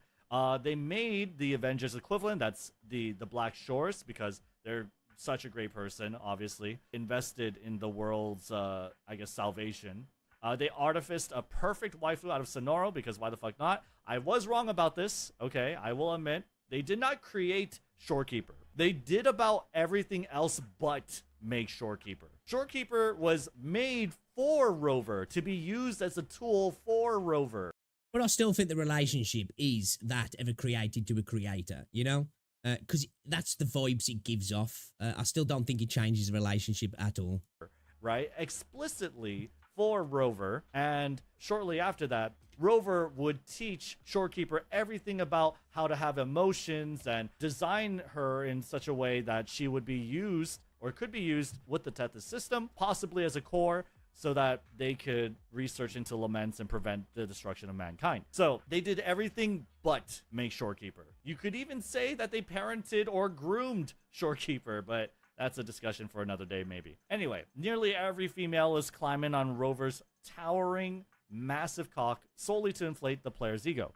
It is the most boring thing, and this type of tweet I do think is really illegitimate. It's not an actual counter to anyone's complaint of this story. So a lot of tweets later, you know, I definitely have sort of painted myself as the bad guy for Wuthering Waves, because I have a lot to say about the story and I got a lot of pushback for it, but I am very firm on my belief. It's not very... I respect that. You know, like I said, I've had a lot of comments on my videos. People are not a fan of this guy in the last video I made. But I respect that. I definitely respect people who have an opinion and they stick to their opinion, whether you like it or not. I think that's a respectable, commendable trait in a person, you know. Even if you really don't like their opinion, I think just to stick to your guns, you know, nowadays, and not flip-flop just because we're like, well, what do you want me to say? I respect that. Very good. Fast forward a little bit. Okay, and I just don't get too wrapped up in it all because I'm here for the waifus and the combat. I did block this person eventually because he would go on to spam under every one of my tweets things that were not very relevant. I said, apparently, to Kurobots, if Wuwa was written differently, they'd be cut. Who plays gacha for the story? By Shang Liao, XLY. Rover has to be worshipped and praised by every banner waifu. Otherwise, a literally fictional character would swoop in and steal their fictional girl. This level of insecurity is fucking wild. And this is in response, I quote tweeted this person. He was responding to my tweet over here that did pretty well. He was responding to it. He was saying that maybe you'll like it different. Who knows what you consider worthy as a story? Who does... One thing I will say again, though, I would like to see more story from different perspectives. I would. And I must admit, I don't think the story's bad. I've been enjoying it. It's been an enjoyable ride. And as somebody who enjoys anime anyway, don't get me wrong, there's some really intelligent, thought-provoking, unique anime out there. But there's a lot of anime as well that I really enjoy, shonen types, whatever you're thinking about, that are very tropey, that are very the chosen one, the person who can't do no wrong, but they might be a little bit naive or whatever. You know, there's a lot of tropes, and I still love them because I just love the whole vibe. So, like, when I'm playing a lot of gacha games, I kind of play it like that. It's how I play JRPGs a lot of the time anyway. I kind of feel like, right, I'm in this anime universe, and I just go with the flow. I don't think about it too much. For the most part. Now, there's other games within the space that do get me questioning that sort of stuff, and I think about it a little bit more deeply. But yeah, I would like to see a little bit less of the fawning over Rover. I hopefully, as we traverse to some other areas, we might get perspectives of some people seeing Rover as a bad guy. You know, not because Rover is a bad guy, but because some of the things that the Rover has done throughout their time has negatively affected certain regions of the world and certain peoples and affected their history. That could be a really cool, interesting way to tackle some stories, I think, you know, where maybe they manage to turn people around, or even at the end of it, they don't, and these groups agree to, you know, disagree at the end of it as well. I would like to see some of that, if I'm honest. I definitely would like to see something that gives the game a bit of a different feel. In that regards, because I feel like PGR, some of the stories that because you do see stuff from different perspectives, definitely do feel a little bit more like that. You don't feel like you're this high and mighty group who's just better than everybody. There's a little bit more nuance to it, and I would like to see more of that in the characters, definitely. The effort gets the rewards. And I thought, like, I didn't really understand what he was saying, because he's kind of, like, speaking cryptically here. But he's saying that whoever is saving the day, whoever is doing the work, should get the waifu, right? They should win love or win whatever the hearts of the people. Because what he quotes or what he shows is this green text post on 4chan, which is sort of like a summary, a response of how Wuthering Wave's story would be if it was written by MiHoYo, right? And long story short, this is just a summary saying like Abby's...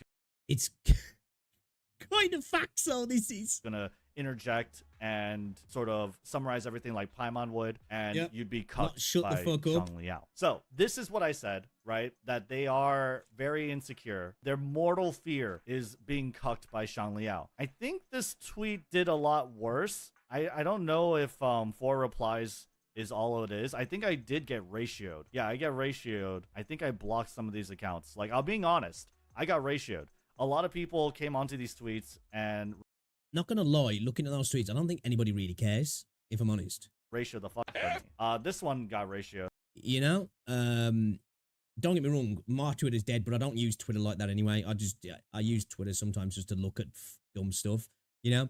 I try not to use it too much at all anymore, really, apart from, like, sharing the videos, literally sharing them via YouTube off to Twitter, just in the hopes that maybe some people will come through that way.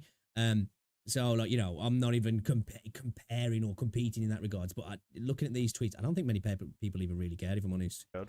It's not like they're going a lot viral. Of negative attention. Not a lot of people believe this take. This one got ratioed. Super hardcore ratioed. And what it was a quote tweet of Ryuku-sensei. Ryuku-sensei is a Wuwa shill, but I like him a lot. I talk to him a lot, and I think he's a really cool guy. And so let's read what Ryuku says, and let's read what the thing he quoted says too. This is really the heart of the matter that I really kind of want to talk about. So from Narushio, he says, Narushio is the Japanese name for Wuthering Waves, by the way. To Wuthering Waves players, there isn't a better rover between male and female. They both share the same... Lies! Lies. Female all day. Female all day. Nah, end of the day, you play who you want to play, but I just feel like the female design just looks way better. And I'm not here to self-insert. I'm here to look at, you know, thighs and jiggly bits and end of the day. End of the day, anyway, it doesn't even really matter. Because personally, I've rarely used the rover anyway, especially when I'm on overworld. I'm running around as other characters. So, like, the rover to me ends up just being oh, it's you again. You know, let's talk about you for a little bit then. You know, they're not actually part of my crew in that regard. That's why, again, like I said, I'd say I'd like to see more stories from other characters because I think I'd feel a little bit more connected with those because I play as those a lot more. Role and storyline. The choice is entirely up to your own imagination. Whether you prefer M Rover or F Rover, it's all about how you experience the game. Personally, I play both, and each offers a fun, dynamic experience. Personally, I don't think it really matters, if I'm honest as well. I'll say this because I think it matters in a game more like Zenless Zone Zero because they're a lot more vocal. And Bell just clears what is. It's no competition there, that's for sure. But like the rover really doesn't spend a lot of time talking. They're kind of a semi-silent protagonist, aren't they? So I don't really think it really matters. They end up being an avatar that just stands there and does this sort of stuff, really, don't they, for the most part? Okay, very good. But what is Narushio talking about? Why the tweet? The reason why Narushio is making this tweet is because a lot of people in the Wuthering Waves community are actually saying that male rover is more canon and more appropriate and the better of the two in terms of illustrating the... This isn't new, though. This isn't new. This has been a thing since things like Mass Effect, you know, since you've been able to have female shepherd and stuff, you know, people have always, like, the canon really is the male shepherd, you know? So, like, there's always a thing like this in video games when it gives you an option to be one or the other gender, in the game. You know, there's always that idea where people are like, well, this is the canon version when you think about it. I know it was in a cutscene, look, it's obviously the canon version, you know what I mean? And sometimes developers will come out afterwards and say that, you know, the canon version was the one gender or the other because that's how they built the story, really. They just wanted to have the option because it was an RPG. Story. And you might be wondering, like, why? What makes male rover so much better than female rover, right? A very innocent question. And the same thing, Ryuku-sensei also wonders why. I literally don't understand people that say, yeah, I ship M Rover with Shorekeeper, but not F Rover, or vice versa, or literally any MC from any other gacha game. They're quite literally exactly the same person when it boils down to it. Totally agree, right? He doesn't get it, though. Calling it out, he's like, why are people saying this? Why are people saying M Rover is the one true pairing for Shorekeeper, but not female rover? And so I try and break it down. This tweet, again, got ratioed. No one wanted to believe it, but this is what I said. A lot of WUA fans have an obsessive trauma over being cucked. Female rover is... What, because of this? Because of this talking here about you get cooked by Zhang Li Yao at the end? That's a wild extrapolation. Is inferior to them and absolutely cannot be shipped with Shorekeeper because it opens the possibility of Shorekeeper being... Kazahana spoke about this, and he was talking about how it's because of some people having homophobic views. I don't think that's the case. I think it's just about a self-insert, that some people want to see the male character because they can see the self in that, and hey, I'm with the cool, beautiful waifus, you know what I mean? You know? I think that's all it is, really. You know, there's a reason why girl-on-girl porn isn't the most successful porn. Just saying. Just putting it out there, you know? Non-hetero, bisexual, gay, even. Putting them that much closer to their absolute greatest fear, that of being cucked. Showcase the green text post as an example. I firmly believe this. I do believe this, and we're going to see this sort of kind of come to light. Do you really, though? I don't know if you do. Maybe you do. I don't know if you do, though. Now, let's move up. Let's move forward, right? Fast forward to October 12th. It's been a day. This is from Styx. Styx is a gacha content creator. Definitely seen a lot of his videos if you watch a lot of... Oh, hey, Styxy boy! YouTube from Gacha Gaming. And Styx is a big WUA shill. WUA is the game for Styx. Styx loves Wuthering Waves. I don't know if that's true, actually. The one thing I'll say about Styx, he's not a fan of Tower of Fantasy, but I don't really... I know he likes Wuthering Waves, but I don't really ever see Styx as a WUA shill. Colour me wrong, maybe. Paint me wrong. I don't know. But I don't find that he is, if I'm honest. We've all got biases at the end of the day, and anybody who pretends they haven't is talking out their butt. You know what I mean? Whether they're conscious or subconscious, you have. It's life. We're humans. We're not robots. But I don't. Whenever I watch Stix's content, I never feel like dude's a full-on woo-woo shill. The only thing I get is like, is he going to slander Terra Fantasy in this video? That's it. You know, we have a joke about this sometimes when we're reacting to Stix content. Is he going to be able to put Terra Fantasy in here and say something about them? But yeah, I don't know. Maybe I'm missing something. I just don't see Stix as a woo shill. Quite a bit. Now, let's read his tweet. All right. I need some of you guys to pitch in here. The hey, last Jamie. 3 streams I've streamed Wuthering Waves, I've had complaints from various people telling me I'm playing the game wrong because I play female rover. That the real way to play people are mad about is this. to only play For male real? rover. That male rover is more real. That male rover is more impactful because of the male to female relationships between him and characters like Yin Lin, Chang Li, Shorekeeper, etc. Do any of you feel that way? That's the real way to play this game, or that the real way to play this game is male to female and female to male only? To me, at the end of the day, they're the same character.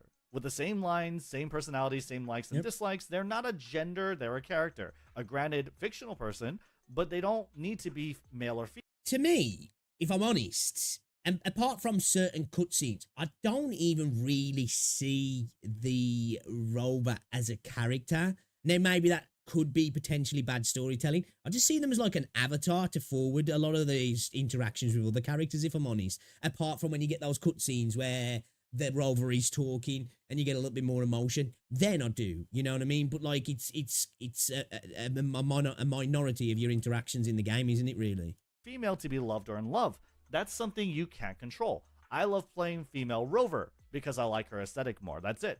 It doesn't lessen the impact of scenes or relationships. I feel them just as deeply. It's bothering me a little how some people come into streams to tell you there is only one real gender if you care about the love story and relationship between the characters. It turns out I was right. There is a really significant chunk of the Wuthering Waves community that are really pushing on this, and I never really thought of it this way. But I read a reply to Stix's post, and it kind of like opened this line of thought for me. It's from Maddie. Maddie, which VTuber? It is just thinly veiled homophobia. That they don't like you're playing female rover. To be honest, I wouldn't even give them the time of day. Video game characters like Shorekeeper are likely the only way they'll ever feel like they're in a relationship. I don't believe this. I'm not saying that there isn't some people that think this, but I genuinely don't believe this. I think if, for whatever reason, if it was done well, I guess, like, and 2 female characters started, I don't know, doing whatever, I think most people would be like, oh my God, this is hot, you know? I do. It might be out of place, of course, and I wouldn't want to see it because I just think it'd maybe ruin the vibe of this game. But if it was done well, I don't think it's about this. I think this is just an attempt to put the typical isms and bigot argument into anything when people have a viewpoint. I think most of it is a self-insert, and then there's people who've got a preference, and some people are just incredibly vocal and just go into streams to talk shit to people. I don't think it's this, if I'm honest. Now, maybe there's a small percentage of this, because there is. Let's not pretend there isn't people who get like this. I don't think this got anything to do with this for the most part, if I'm honest. I really don't. Which is exactly true. It is thinly veiled homophobia. Like I said, it is not just a fear of getting cucked, but they don't want any possibility of Shorekeeper being gay. They don't want like any possibility, any chance, and they don't want these headcanons. All right, let me know this then. Comments, chat. Do you think that's what it is? Because I don't. Now, maybe I'm naive, but I don't. I don't think that's what it is. I genuinely don't. I don't think most people are going, oh, I couldn't get my head around the idea that Shorekeeper might be attracted to female rover, you know? Now, if it was 2 male characters, I think maybe that argument could be made a little bit, you know what I mean? Because I feel like that is a potential where a lot more dudes would get the ick in that regard, you know what I mean? But I don't think it's a major part at all. And I'm not saying it's not a part because, of course, there are people like this. There's definitely people like this. There's going to be that minority that's going to be like, yeah, no, dude, I don't want that in my game. I don't want that in my game, man. Because there are people like that. The second there's anything like that in certain video games, they lose their mind, don't they? You know what I mean? But yeah, I think the most part, man, it's just about self-inserting, I do, for the most part, really, if I'm honest. I really do. What's going on, King Z? Could be part of it. There's a lot of people playing this game. There could be a subsection. Oh, yeah, definitely think there is a subsection. I think there's no arguing that. But I think to just equate it to that's what the community is saying in that regards. I think he's talking about being disingenuous. I think he's being very disingenuous there because he's got nothing to back that up other than, well, this is what I think of the Wuthering Waves community. I don't think it's necessarily a fair take. It could be right, but I'm inclined not to think so. To exist. For the majority as well. They do not want any possibility of being cucked by anyone, not even female Rover.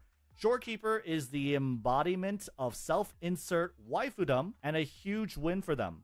Female Rover presents a possibility of getting cucked. So I made this tweet, not a lot of action. Again, so like, I don't think just because you've got a self-insert, the idea of being the female makes you think you're going to get cooked. Do you know what I mean?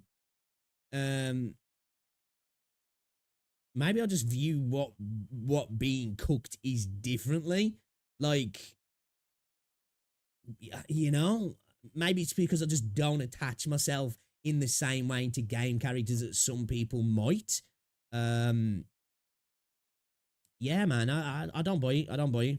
Here, but this is what I'm sure there's a subsection that would love to get cooked. Your guys' thoughts on this are, because this is something that even Styx, who loves Wuthering Waves, he's also noticing this weird behavior, and I think it's really dumb. Play who you want. Like, what does it matter? Like, which gender someone plays? If you're playing your own gacha game, your own playthrough, you're gonna be able to see male Rover or female Rover interact with the characters however you want. So what does it fucking matter? Why go onto someone else's stream to push this shit? And I definitely think that's what people do. People do in all regards of video games, and it doesn't necessarily about the character you're playing, how you're playing, the stuff you're using, why you're doing this, why you're doing that. Why did you go over there? Why don't you just do this? Why don't you play it the way I played it at home? You're stupid. You know what I mean? That's how it goes. That's, you know, it is a result of the way Kuro Games is writing their story, right? Because with 1.3, I do think we're heading in the direction for Wuthering Waves,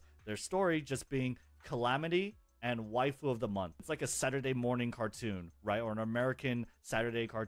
Which, again, for me, don't get me wrong, I'd like to see a bit more from the story, but I'm not coming into Wuthering Waves expecting that. And I'm hoping we will get some more development, because so far when I've been playing a PGR, the story has been getting kind of fire.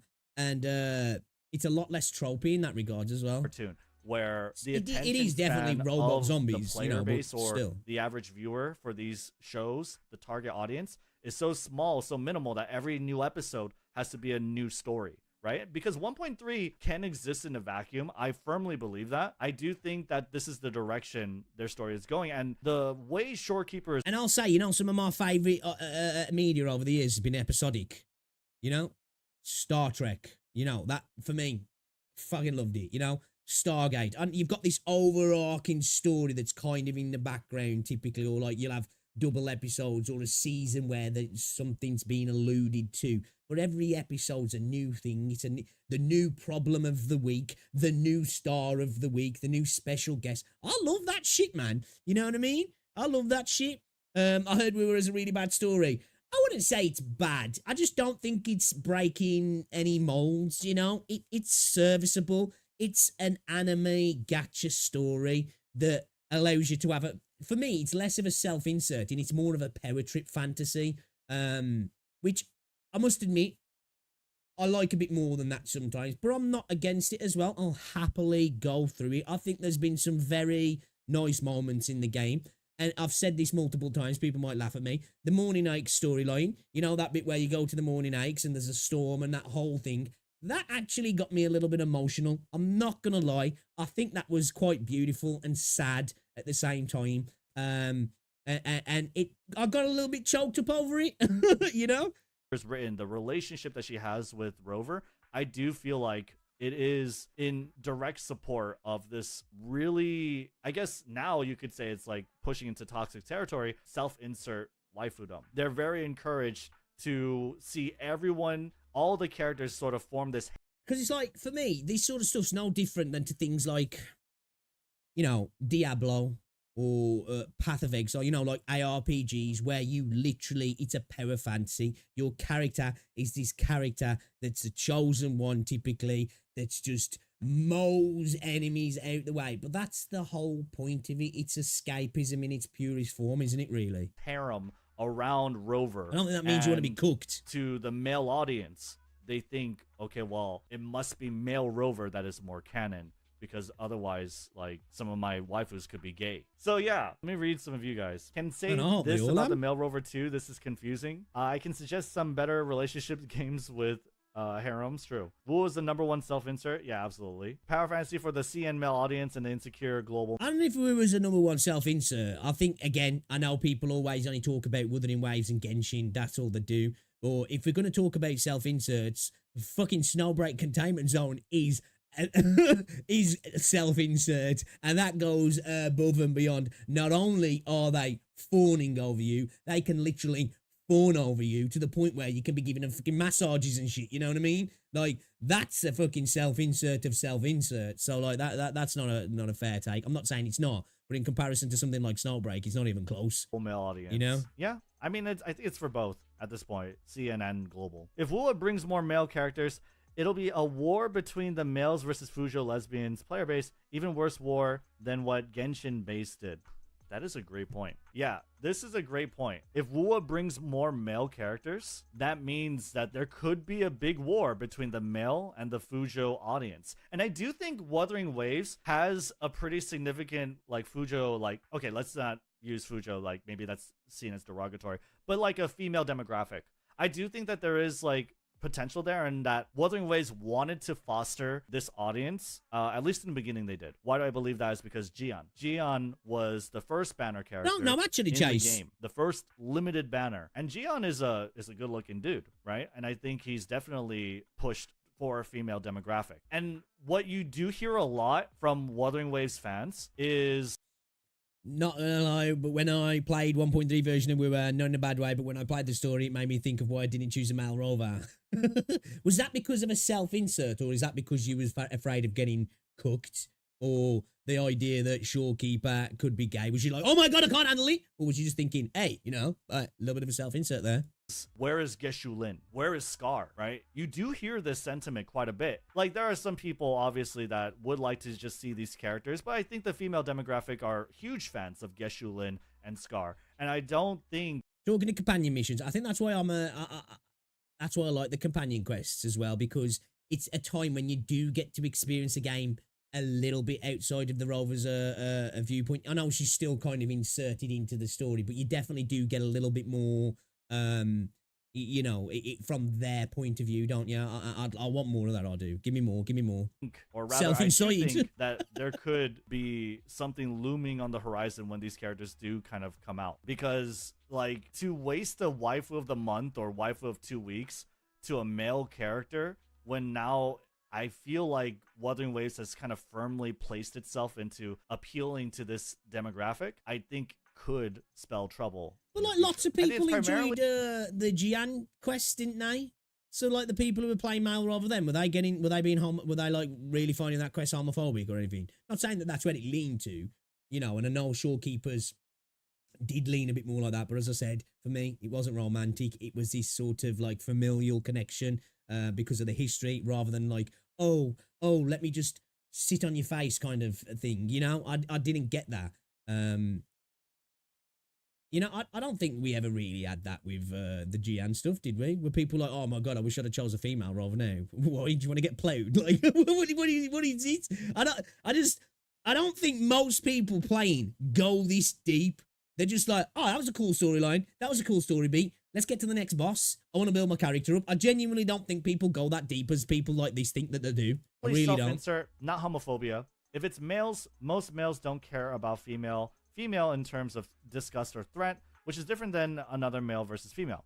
Since they want to bang the female cast, they self-insert themselves, which means they themselves are males, thus the MC can only be what they themselves are male, which is different than hating or disliking lesbian. I think a lot of it's projecting. I think a lot of this is projecting. I do. Like, honestly, I do. But you have to get to the root of the issue, I think. I think when you say homophobia, you think of homophobia, you're thinking like hatred of gay people or whatever. Homophobia is more like a fear of the gay sexuality. And I feel like that is a... Do you really think that there's lots of people out there being like, oh my God, oh wow, did Shorekeeper and Rover just kiss? Oh, you know? I don't know, maybe I'm just a bit more mature. Well, I'm not mature at all, but you know, I don't know. Real fear that they have, because they anybody who's watched my streams, man, when those cutscenes are going on, I'm like, kiss, you know? Don't want Shorekeeper to be in any way, shape, or form like a possibility of them being gay. And Shorekeeper is pushed to be a love interest of the Rover. It's seen in the story. She says, is this love? It's seen... No, I disagree. Maybe I'm naive here. I don't feel like it's a love interest kind of character. Even in the translation, I want to travel you as a companion. I feel like it's more of a love that you know, like a familial love, a brotherly love, not the, you know, let's get down and sweaty and dirty. I don't know. Maybe am I wrong there? Am I wrong there in that? Did you guys let me know in the chat and the comments? Did majority of you get it as a romantic vibe or not? Because I didn't. I didn't feel that so much. I felt it was more of like a deeper connection in regards to their history together and why she was created and the connection and that she brought her up almost. It was like a child in a sense, wasn't it? You know what I mean? Which when you think about it, if it was a romantic relationship, it'd be kind of weird as well because of their relationship over the years, in my opinion, I feel. In her ascension lines, right? Where she says, thump, thump, that's my heart beating for you, I love you. These are all things that Shorekeeper is pushed to do. And so... Okay, that line, I must admit there. All right, that's a little bit... Oh, hold on. You know? I haven't heard that storyline myself, but... Okay, all right, we'll see. I don't know. The fact that they're so strong and adamant about it, I do think it is a fear of homosexuality. If you notice, the main characters have little to no interaction with the bangable female cast. Yes, absolutely, that's true. There is no way that Wuthering Waves wants any possibility of this happening. This is their most dreaded scenario, this green text. And if you want, just pause the video, read what this is saying, and kind of like really... See, like for me here, this bit, I got from this that this was more about how annoying Paimon was rather than the worry of being cooked, if you will, because that's the terminology they're using. I felt it was more of a breakdown of this is what Wuthering Waves would be like if we had to deal with fucking Paimon, you know? Really understand. It is Shang Liao cucking the Rover, and this is the worst case scenario for them. This is what the devs get for catering to a specific player base. At first they marketed both gender MC equally. They released Jian Yinlin. Now, well. Yeah, I definitely think this is something that's gonna bite them in the ass. I think these guys are looking into this way more than the people who they're claiming are looking into it. I really do. I think these guys are way more invested in it, like talking about Rednu and the people he's talking to and about here and interacting with, are way more invested in this for whatever it is than the people they're claiming are, you know? And just because a couple of content creators have mentioned that the people have been into their streams and said it, you know? Sticks is a larger creator. On Twitch, he might have a few hundred people watching. On YouTube, 70 to 100.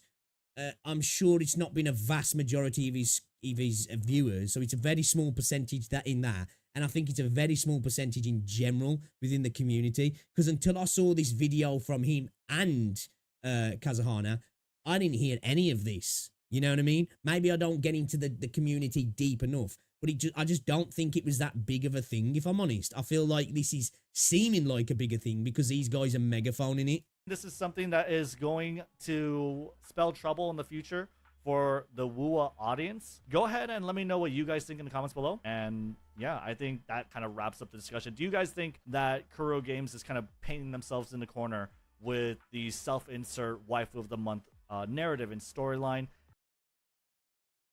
A little bit.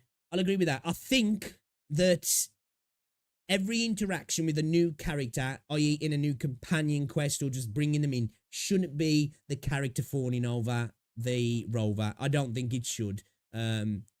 because I just think it cheapens those sort of interactions when we do meet characters that have a very good reason for feeling like that towards the rover.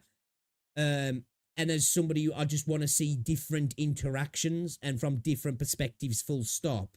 I'm fine with everybody seeing the rover as like this ethereal being almost, and this powerful person, because they are in the universe. But I definitely would like to see a little bit less of that.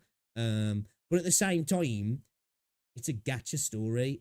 I don't come to gacha to really like experience that. I come for a cool premise, a fun story, some cool interpersonal connections between different characters, hopefully some cool companion quests, a satisfying boss here and there, some good events, some good endgame, and hopefully a semi-enjoyable story. And I've been getting that so far from Wuthering Waves, you know what I mean?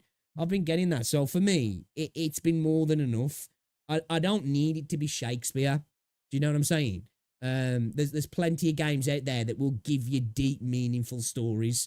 And I think at the end of the day, in a game genre that's built around waifus, there's going to be some of that parasocial stuff built into the game anyways, and to make you want to pull for characters at the end of the day, I think. Yeah, I think this is a big nothing burger, and I think people are making it out to be a bigger deal than what it is. I don't think most people give a shit, if I'm honest. I really don't.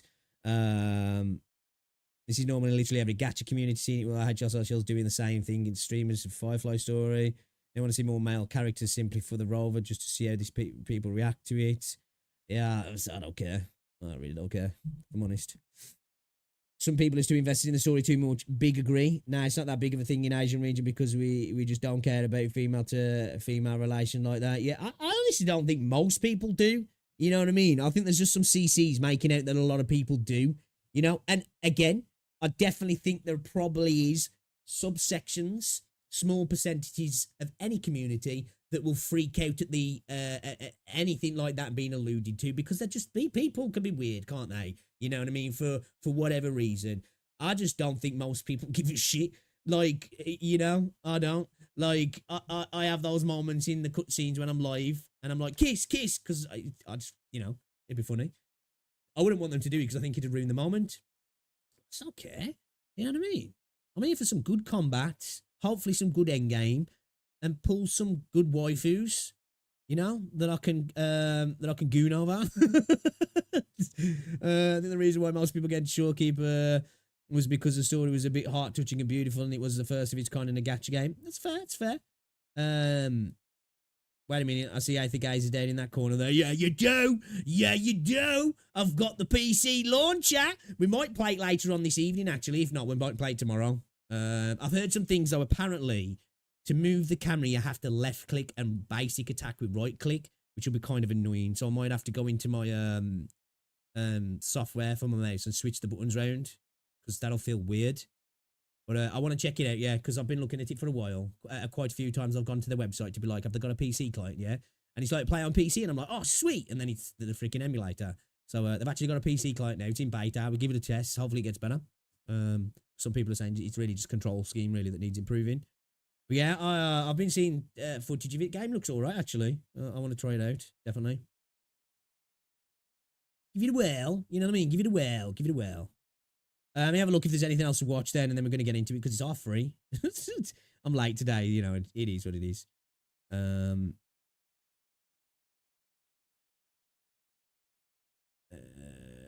are we? Let's have a look.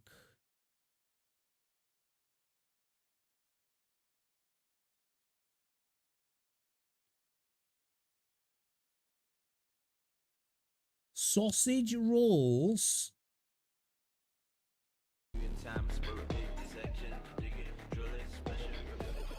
Yeah, Ishmael looks good, yeah. Really good.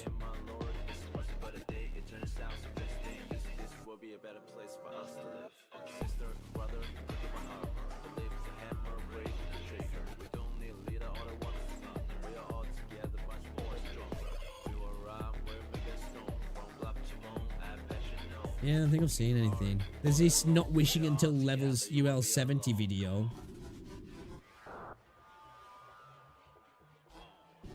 I do need to pick up Metaphori Fantasio.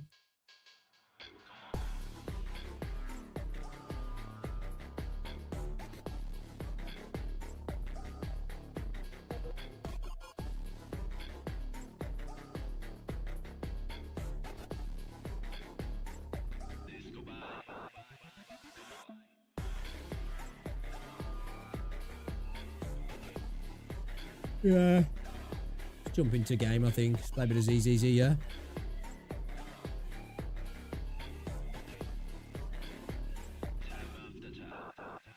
Is a Netflix Tomb Raider show bad? Oh, let's watch this video, actually. This one's caught my eye. Every single time I hear a conversation about whether and when... Alright, YouTube, don't pause. Don't pause. It looks kind of nice having the border around that, actually, because it's a good idea with a new player now, because it like radiates the colour scheme out to the edge of the video. It kind of looks nice. I like that.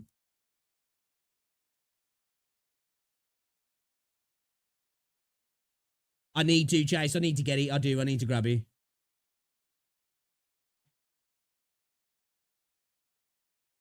Character design looks good at first glance. Does, yeah, it does. Picture got me slacking. I haven't even done my dailies yet. What the hell's going on? You know, the guys, you can't turn on the mouse. Yeah, apparently, because you're trying to... Yeah, people are saying, like... What I was seeing is, like, to turn, you have to hold left click, and then right click's basic attack, which, to me, that just seems horrible. And I don't think you can rebind the buttons either. So, the only thing I can think of is going into my software and flicking my left and right, and that'd be a little bit more bearable, potentially. But even then, I still, you know... I want to be playing a fucking first-person shooter because that's what it'll feel like you're doing, won't it? You got your ADS in.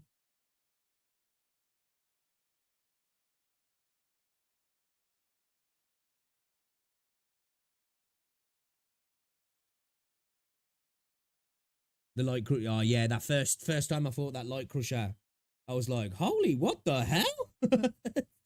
You know? Don't get me wrong, I was underpowered for it, but it was like, damn, all right, okay, I see ya. I see ya.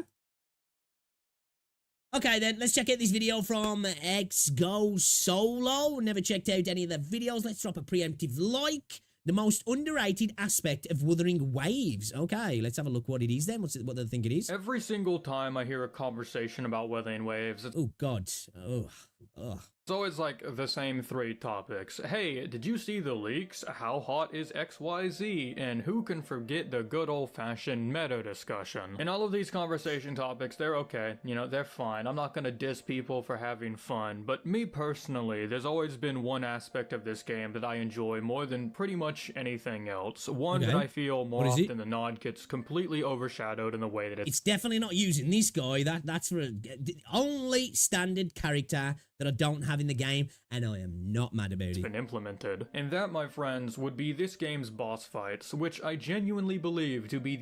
Is it really that underrated, though? I feel like the boss fights in this game are universally, like, applauded, in my opinion.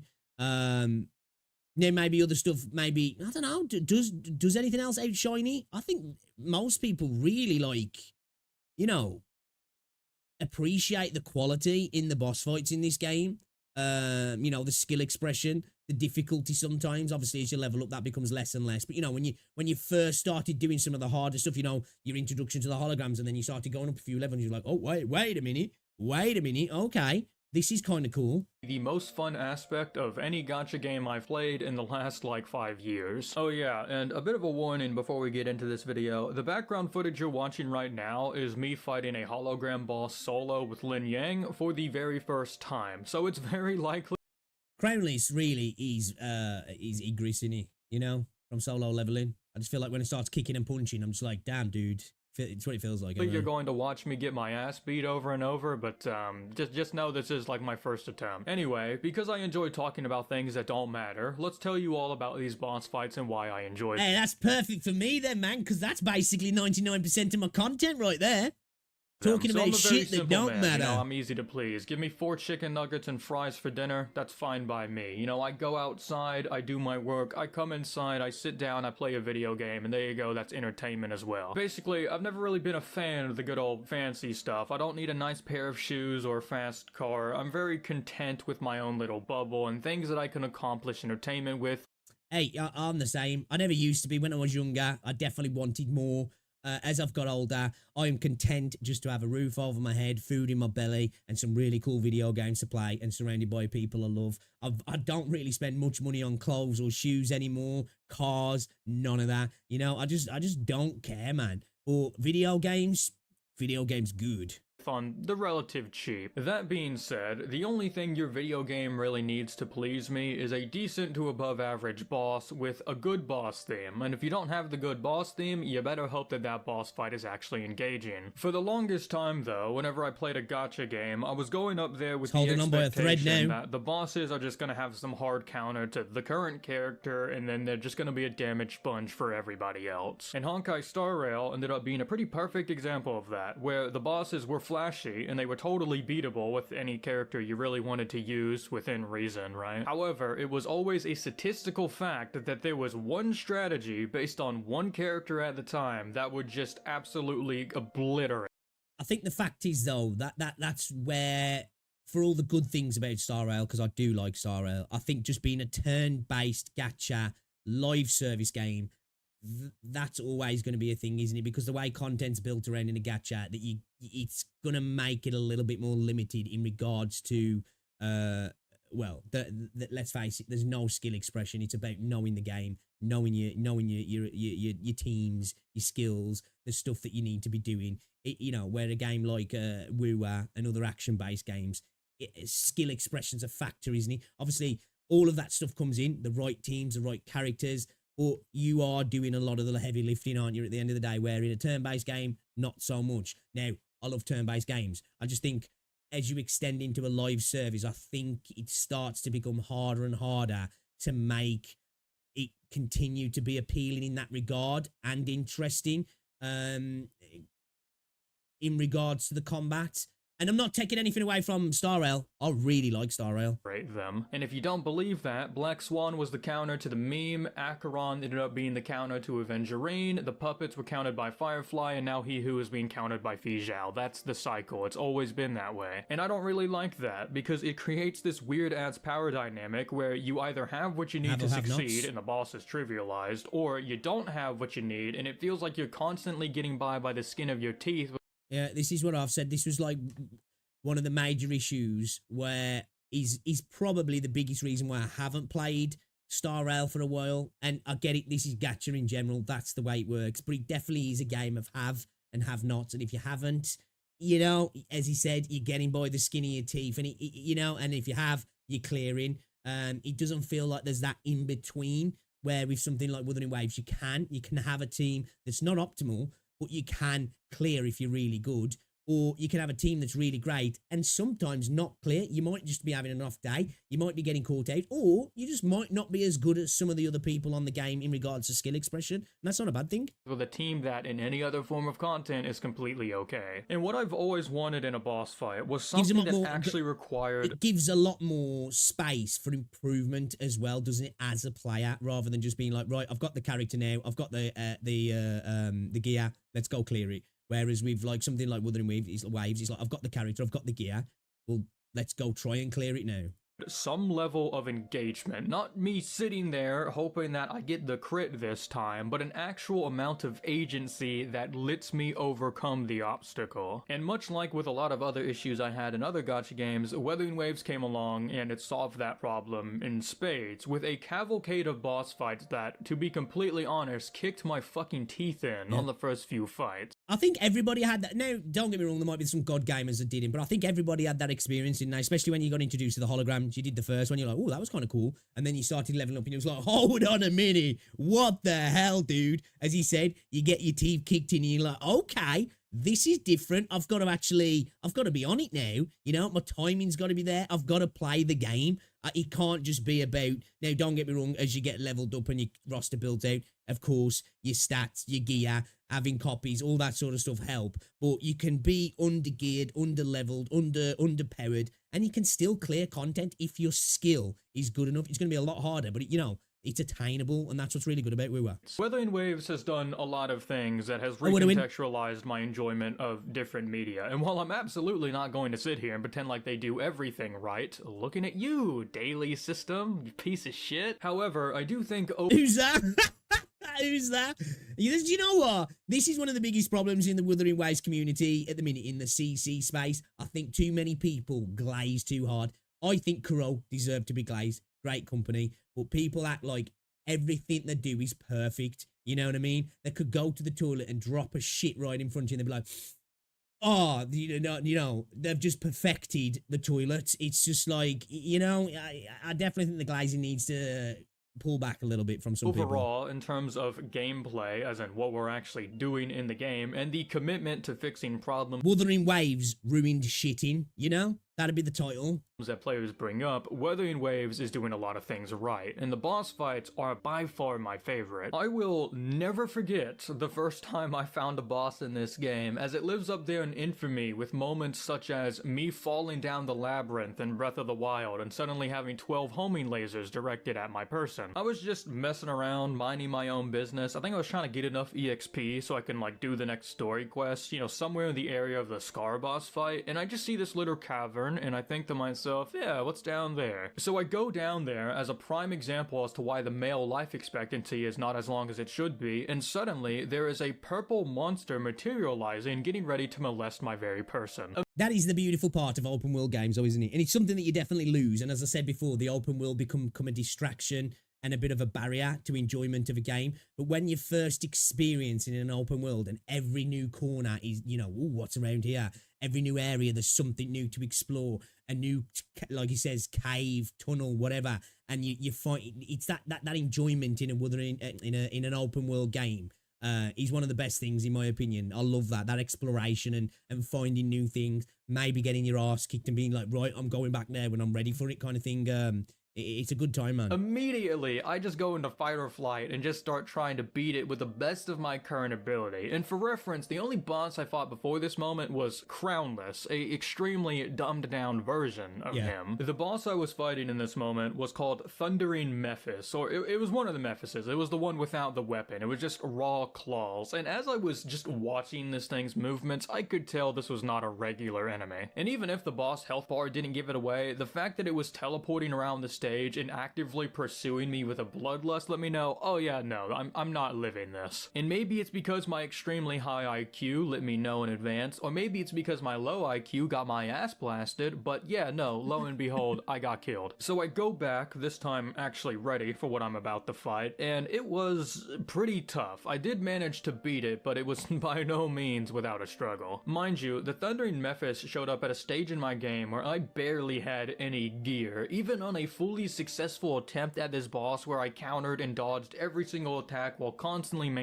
those early boss fights were something special, weren't they, though, in this game? They really were. Very enjoyable. Good gaming moments. I definitely agree with this. Like I say, I don't think bosses are underrated in this game, but talking it from this viewpoint and just thinking back to my first interactions with some of the enemies in the game and the bosses, and, they've been really cool moments, actually. Good gaming memory, so to speak. Maintaining DPS, it would take me like 3 minutes. It was rough, and I felt like I was fighting for my life, a feeling that was only exemplified whenever the boss would stop attacking just to pace in circles around me like a predator stalking its prey. But as time went on, and as I fell the beast the first time around, I no longer had a reason to stay. I continued progressing the story, I come back, and this time, I absolutely fucking clown on him. It was not a challenge anymore, because I had over-leveled myself, I had geared up, I was ready to face it, and now the boss could actually be used as what it was supposed to be, a material farm. But in the event that I still, wanted that challenge, nothing was stopping me from just taking off my gear and throwing hands the raw dog style. A process that, if you do, allows you to fight the boss in a similar vein that you would on your first attempt, and all of we'll have to start doing that some of the days, giving us some arbitrary challenges and just fighting some, some holograms and different enemies by doing that. Sounds fun, actually. This was just my experience with one overworld boss. That doesn't even get into the monkey that throws itself around with a bunch of fake out attacks, or what I dub the Hell Rider, who after breaking him the first time gets a second toughness bar and decides the motorbike's gotta go. Then you have Scar, who is the master of fake out attacks with a bunch of different opening tells and almost no wind up after said tell, which if you are caught slacking will lead to you getting your ass beat. And then I feel like Scar, especially in his goat form, was very much inspired by Elden Ring in that regards, in the way, and I hope we see more of that actually, in the way they do the attacks and the tells and the openings and stuff, because obviously that's a good genre or a good set of games, you know, the Souls games to take from for that sort of combat, in my opinion. That's combat that's difficult because it's difficult because you have to learn it, learn patterns, understand that sometimes a tell isn't always the tell you think it is, and that's the difficulty rather than it just being right. Numbers go up, health goes up. Go ahead, you know what I mean? Then, even when you do get past that, now you have to fight the giant goat Scar, who, to be completely honest with you, is an extreme pushover. He's not hard at all. Like, he's so goddamn big that, like, if you don't dodge his attack, that's on you. He's got, like, one fake out attack after he slams where, like, he pulses the ground, but it's not really that bad after that. But even after I beat all of these enemies, even after I systematically, one by one, went to them, exterminated them like the fucking pests that they are in the story of my life, I wasn't satisfied yet. Because, yeah, sure, I was beating these bosses, I was having a good time, I had the ability to challenge myself if I wanted to, but there was still something missing. That initial spark I had, that feeling that, yes, this enemy is about to show me the hands, you gotta push my poo in, yet that... That's one thing I do hope we get from in new regions. I hope that you know, the big new regions. Now, might be asking for too much here, but I do, and I'm not expecting all enemies, but I'm expecting, like, you know, elites and calamities. I want new ones and done in a way that does that. So you're engaging in content like that again. I know it's going to be, because you're never going to be able to get that initial, you know, experience. It's like when you play something like a Fallout game back in the day, the first time you leave the vault in Fallout 3, it's like, whoa, the first encounter with, like, enemies that later on never have the same feeling. They never give you the same experience because you're used to the mechanics, you understand it, you're more powerful for one. Even in other playthroughs, you're just able to deal with them because you get the way the game works. But I hope they can try and do that, because I think that was one of my favourite things about Wuthering Waves and most open world games, is those encounters. And hopefully in the new regions they can do that. They can bring that aura back in that regard. Now, obviously, we'll be running leveled up. Maybe the way to do it is maybe at the start when you're initially going through the story, but then I don't know if people would like that. If, I don't know, maybe there's some way of nerfing your roster or, you know, or the characters you're using within the story content when you, I don't know, maybe I'm thinking a little bit too much about it, but I you know, I just want to experience some experiences again. Don't know how they do that though, really. That was gone. Like, I never felt threatened when without I saw these guys behind your back. When I was running around with Dan Jin, Ling Yang, and like Bai Ji, yeah, it was a bit of a problem. But now I have Verena, Lin Yang, because I still hate myself, and then San He, which is pretty much as good as it gets for this guy. These enemies, they're not going to touch me. And even if they did, I might have to, you know, crack into 3 or 4 of my 5,000 healing items that I've been hoarding for the last 3 hours. But lo and behold, as I'm sitting there, a bloody-knuckled war twink just thirsting for one more creature to enact violence upon, the developers of Epoch stepped in and said, okay, yeah, no, we got something for you. And this system was none other than the holograms, the honest-to-God bloody-knuckled war twink. hardest bit of content I've ever done in any gacha game. And mind you, when I say hardest, I don't mean hard like the way MOC or Tower of Adversity is hard. We're like, oh, you either have what you have or you don't, you know, like, there's nothing you can do about it. No, I mean hard as in... It was hard in the sense that they actually leveled up, you know, new patterns, new attacks. It was genuinely like, oh, okay, we're fighting harder enemies here. We're not just fighting bigger health pools. Just spat on my microphone. Bigger health pools and bigger attacks. You know, it was like, okay, this is a different fight. And that was really cool, actually. And you need mechanical skill to beat this boss fight. Like, if you get beat and you have good gear, that's a fucking skill issue level of hard. I want a boss that is mechanically... Yeah, I agree, Chase. At least. Again, I think sometimes I hope for a little bit too more. I want too much, I guess, which I just don't think is ever going to happen. But yeah, I agree. Unforgiven. I want to know that if I make a mistake, I'm going to get one shot, and I want to feel bad because of it. And here they are. No, not so much a reset. I don't know, like... Maybe like that you're using specific trial characters through the story because they're really important in the area and you have to use them, but then you're losing that choice and they're like lower leveled, you know, that you can't level them up, like, you know, you're just using them as a trial character and they're set to like level, I don't know, 50 or whatever, so the content's just harder because you just don't hit as heavy. And then when you're not out there, you're outside of the story, so if you can just go and do what you want. I don't know how you'd work it really. I think I'm just kind of wanting that experience again, but I just don't think you're going to be able to get it. Are the holograms, a system in this game that comes in 5 different flavors of bodily harm. And even if you manage to fail 1 or 2 of the earlier levels with their enhanced attacks, I worked too hard on my echoes and my levels and skills. That's what I'm saying. Like, I feel people have been pissed. Yeah, you know, we gave them a few more charges. Not being taken away from your roster, just, I don't know. You know where in like Zenless, you've got the trial mode, and unless you turn it off, you use the characters that the game gives you. Maybe something like that within the story missions, where it's like, that mode's on, this is the characters you get, and they're at a set level. So the content, but I don't know, I feel like removing that choice of playing who you want to play would be a detriment to the game as well. Charges some fake outs, he now moves way more. That's all fine and good, but you know what he needs? He needs a Virgil skill. Yeah, you know that Virgil skill he has? If that shit hits you, it's over. Like, that's just it. You better learn that timing, because he's going to be throwing that out potentially dozens of times a match. And then, even after you finish that, yeah, guess what? Here comes the second one, ready to kick your teeth in as well. I love this so much. I mean, obviously, right? Like, I mean, I dedicate myself to going to these bosses and just trying to beat them with one character. Here's a fun fact for you, actually. Every single time I've logged into Weathering Waves in the last few months, it wasn't to do dailies. Man, I've been overcapped on that for like a month and a half. The only time I ever log in is to fight the holograms. Call me a masochist? I don't know. Maybe that's what I am. But something is really enjoyable about feeling an entire foot get shoved up my ass because I missed 2 mechanics.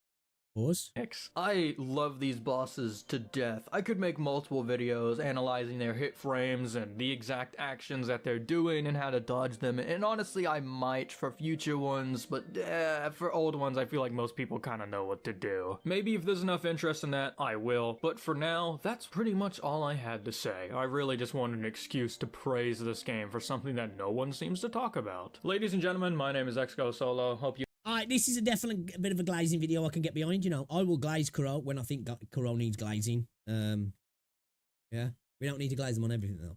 Anyway, great video that was. Yeah, I'm going to drop this dude a sub, actually. I like his vibe, man. I like his vibe. We'll have to check out some more of his videos, but the most underrated aspect of Wuthering Waves, the bosses are insanely good in Wuthering Waves. Are they the most underrated aspect, though? I feel like they are, you know, I think they're given the respect they deserve, if I'm honest. I think a lot of people recognize that, especially holograms and bosses in this game, are pretty, pretty good content. It's a good time. They're well designed. They've got a decent difficulty, and they're fun. Yeah. Good video. All right, let's play some Zenless, man, because it's nearly 4 o'clock, guys. It's nearly fucking 4 o'clock. It's your lot's fault. It's your lot's fault. That's what it is. Let me watch all these videos instead of playing the game. Blame you lot.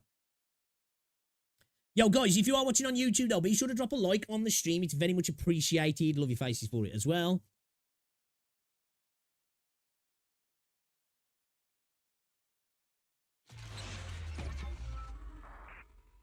Yeah, you know what? I just saw Kyotia, your comment on the video. I hope so. I hope we do we do get more races within the game. I'd like that, you know, because I am a person who loves a bit of lore building as well and world building. I hope to get more of that in the new regions. I just want 2.0 has 10 sub-region. I wouldn't say no. Don't know if that would happen, but I wouldn't say no. It's the same for me. I think most of the time I just expect too much, I think. You know? And I have to remind myself sometimes that we're talking about a dev team. What? Got what? Did we just become best friends? Yep! Kyosha followed your channel. Kyosha. Did I just butcher your name? Kyosha, thank you very much for the follow. Appreciate you. I forget sometimes. I forgot what I was going to say then. I forget. That there's only 30 people working on the team. You know what I mean?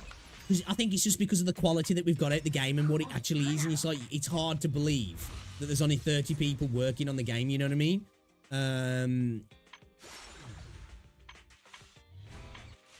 Jeez. Damn, bro. That bounced though. So yeah. I didn't mean to do it. Let's go get coffee. Let's go get a coffee. Have a cup of coffee to jumpstart your day. So yeah, we are going to check out some of the Gazer. Like I said, I don't know if we'll do it later or we'll do it tomorrow. Might make a specific stream for it tomorrow, maybe. So, the weekend, I am going to be streaming the weekend, but in the daytime, I've got some stuff I need to do. And then I'll try and hop on after that as well. So, just to let you know.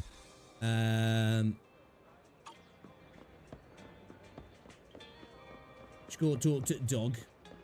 We got the triple poos yesterday. Was it yesterday we got that? That was the day before. I didn't stream yesterday, did I? Did I? Can't even remember. It's all blurring into one, guys. All blurring into one. Let's go open the store.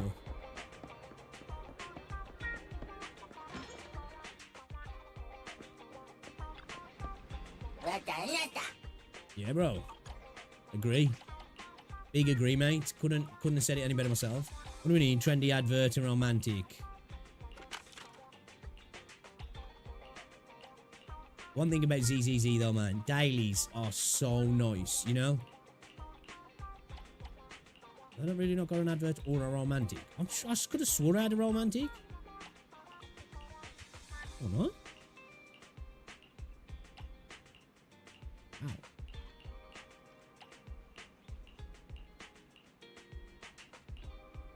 Guess we'll just add whatever then.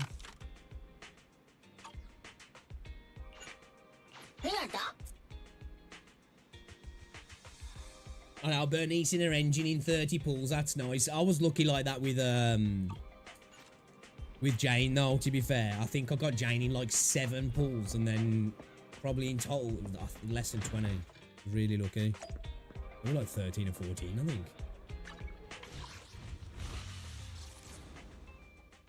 I do want to get her though, because she does look really fun.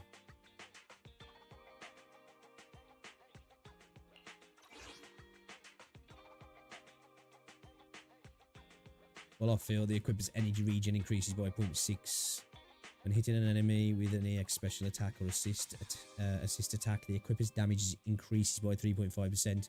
Attacking up to 10 times and lasting for 6 seconds. This effect can trigger once every 0.3 seconds. While I feel the stack effect is doubled, repeated triggers reset the duration. Upon obtaining the damage increase effect, the number of current stacks is greater than or equal to 5, then the equipper's anomaly proficiency increases by 15. Okay.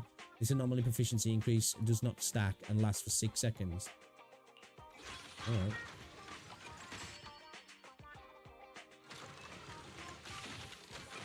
Kind of cool design, isn't it? Should we start chipping away? So I've got no fucking polychromes, but let's do it. I've been contemplating whether to get the monthly pass on this game, though, at the minute. I'm not too sure. I don't know what to do. Been thinking of having a dabble, you know what I mean? Having a little dabble.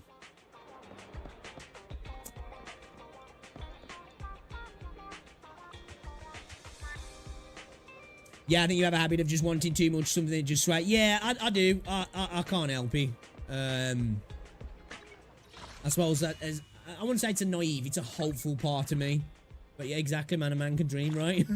That's true. It's true. Should we go spend our battery? Actually, you know what? We won't do that just yet. Let's go meet Billy at the corner then, shall we? Tell me some of the story. Right, bro? Oh, manager! That was quick! Billy, did you get rich? Not only a new truck, but also a new look for $1 million? Manager! That's impossible. I'm not sure if I should be saying this, but basically, the truck and the Bang Boo both belong to an outer ring biker gang called the Sons of Caledon. The truck has a new Eridu entry pass, and recently, non-residents have had to queue for a long time to get in and out of the city. So I'm helping them transport goods. After all, I used to work for them. Then you spent time in the Edge Ring. So you know the biker gangs? Yeah, I worked with them for a while, before fate brought me to the city. Manager, we can chat about this later. I have something important to tell you. The Sons of Caledon have intel on Pearlman!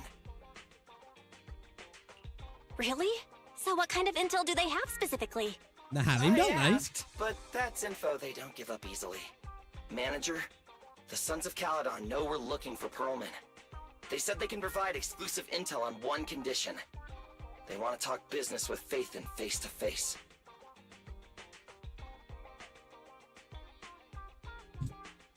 You mean they're looking for a proxy? They didn't put it like that, but that's my guess. Manager, though we really need Pearlman for the case we're handling, Nicole said we owe you, so you have the final say on who to work with. Anyway, I'll be helping the Sons of Caledon upgrade their Bamboo and purchase supplies in the city over the next few days. You guys do owe me? You can pay me in some polygon. If you want to meet them face to face, you should come with me. I mean, alright, where are we going? Go back and talk to Wise. You got to get the slave drivers freaking say have we? Right, dickhead. Belle, you're back. What did Billy want to talk about? Said you got a little dick. The Sons of Caledon, one of the Outer Ring biker gangs, has info on Pearlman. But they want to talk business face to face. Belle, what's your take on this? I think we finally have a lead on Pearlman. There's no way we can pass this up. And Shepard said these people in the Outer Ring are really in the know. I love Belle's voice acting as well. But the Outer Ring is a wild the place, VA for and did we a don't really know good what job. the risks are. I'm not comfortable letting you go alone.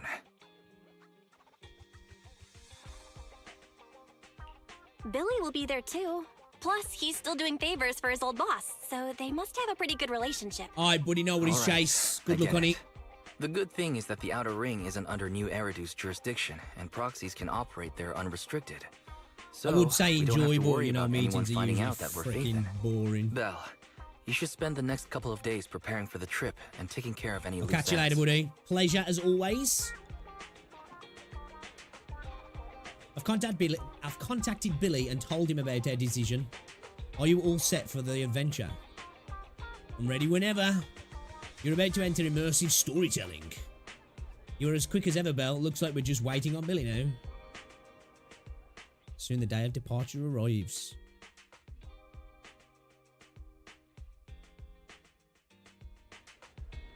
You're heading to the Outer Ring with Billy today, Belle. Have a safe journey. You should go meet Billy at the usual spot. Well, there aren't many smart devices we can utilize outside the city. Fairy and I will keep an eye on you both. Struggling to read. There you are, manager. Let's hit the road. Outer Ring, here I come. Shit, I should have really done my bang whip up a little bit, actually. Didn't bother doing it for ages. Not long later, on a highway of the Outer Ring. Whoa. It stretches on forever. What do you think, manager? The Outer Ring scenery is pretty nice, right? It's also super fun to drive here. But this road is too close to a hollow, and there are so many other hollows around. Alright, cheese. How's it going, fella? There's nothing we can do about it. The Outer Ring lacks ether technology, making it hard to eliminate hollows. They can't even mine ether resources. Hey, you see that big guy over there? That machinery. Is it an oil pump? Oh, you're good. This area is called the Old Oil Field. The residents here still rely on petroleum for their livelihoods. Eh? Wait! What's up with that truck? Oh man, we're gonna crash! Billy, turn right! Drive into the hollow!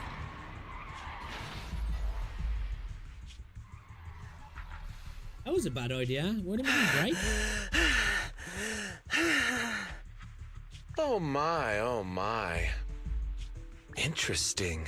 Well, dude, they actually drove into the hollow. I don't blame you. And here I thought I'd get to see some explosive carnage. Lord Lucius, I did what you asked. Please, spare me. Please spare me. Although the Sons of Caledon meeting their end in a hollow only earns a 61 from me, I'll let it slide this time considering your hard work. I hope that in the future you'll remember this lesson and stop meddling in things that you shouldn't. The second in command of the Vanquishers colluding with an ether corporation in the city? That's not a joke you should make lightly. You set him on fire? Oh, I was going to set him on fire then. I was like, damn, dude, getting dark. Manager! Are you alright? I'm fine, Billy. Don't worry. That's good. When you hit your head on my arm just now, it made a really loud sound. That oil tanker heading straight for us was terrifying. We only made it thanks to your quick thinking. And the vehicle isn't totaled. But we've fallen into a hollow now. What's our next move? See what we have that we can use before falling into the hollow. I sent you a message to Wise. Just before we fell into the hollow, I sent a distress signal to Wise. He'll find a way to help us from the outside. Quick thinking? Great! It's a relief to hear that. Reflexes, bro. Manager, both of you have a special condition that means you can't be in the hollow for too long, right? Don't worry. There's anti-corruption serum in the truck that I helped buy, as well as some discarded hollow data piles from the city. See, that's one thing I like about ZZZ. You know, we're not this all-powerful chosen one. In fact, we're a weakling. We're a fragile flesh bag, you know what I mean? And we're surrounded by the powerful people, the powerful beings, and I like that about it. You know, we are nothing special. We just happen to have come into contact with an AI, and we're good at what we do as a job. I think that's really cool, that is. It's like, obviously, you know, I enjoy Wuthering Waves, and I enjoy a lot of the other stories, but a lot of them tend to be, you're just this chosen one, aren't you? You are that special. You were just born that way. You know, you're just the right guy for the job because you are who you are, where I feel like Zenless, it's a lot more interesting in that regard. You know, like I say, we're just a weakling. We're just a normal person, surrounded by pretty powerful people. Billy, that's our way out of the hollow. There must be a carrot in the Sons of Caledon's bamboo, plus the new data from the data piles. Oh, that's right! You're a proxy! You can calculate a path out of the hollow! Alright, let's get to work installing the data piles!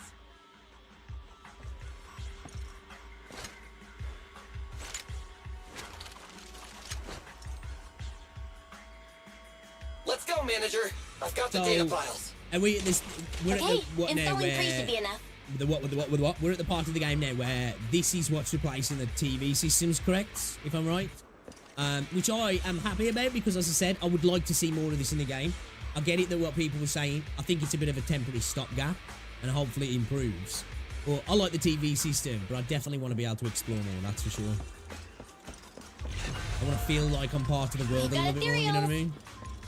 Must have been drawn in by the data piles. Don't worry, manager. I'll handle them.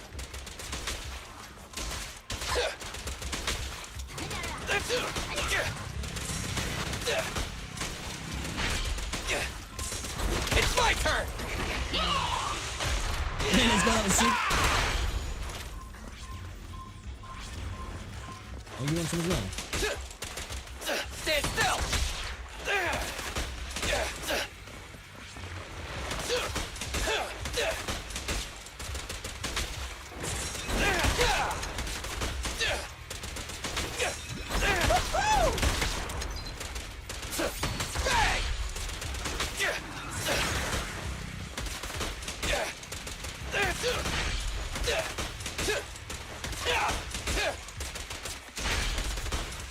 I do think I enjoy range characters a little bit more in ZZZ than we were there.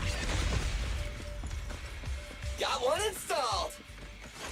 Manager, let's go to the next location.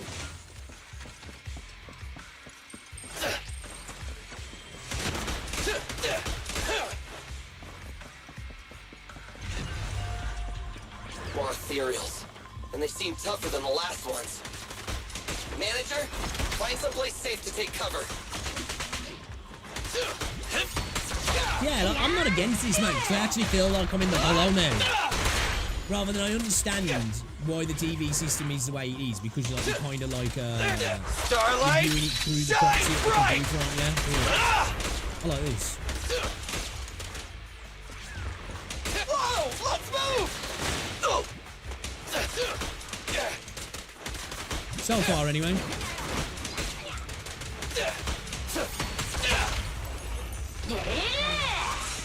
Yeah, that's a sick man move, that is.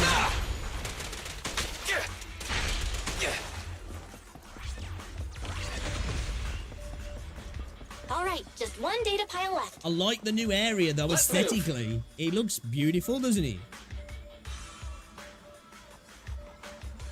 Really nice. Let's have a little look around, actually. Yeah, big fan of this. Big fan of this. Ooh. Good job. We had a little look around.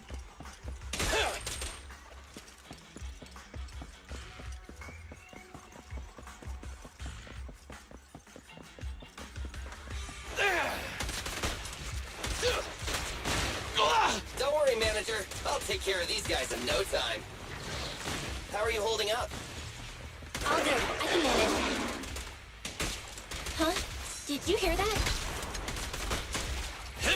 No, I'm in the middle of a gunfight.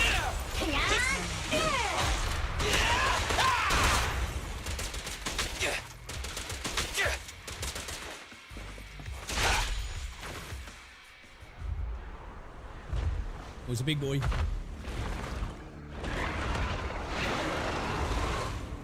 Uh-oh, it's a big guy! Let's go back to the car and get out of here.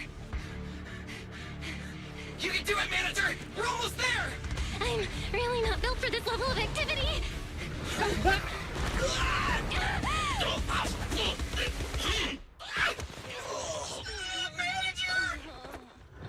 Dude, the cutscenes in this game are top tier.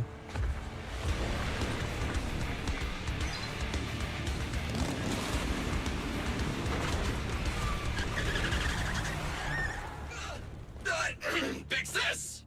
It's been a hot minute, little bro. Oh, so this is the proxy I've heard so much about. Wait, they're related.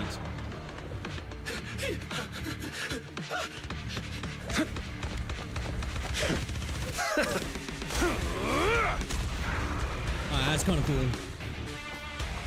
Come on, brother. You've gotten a bit rusty.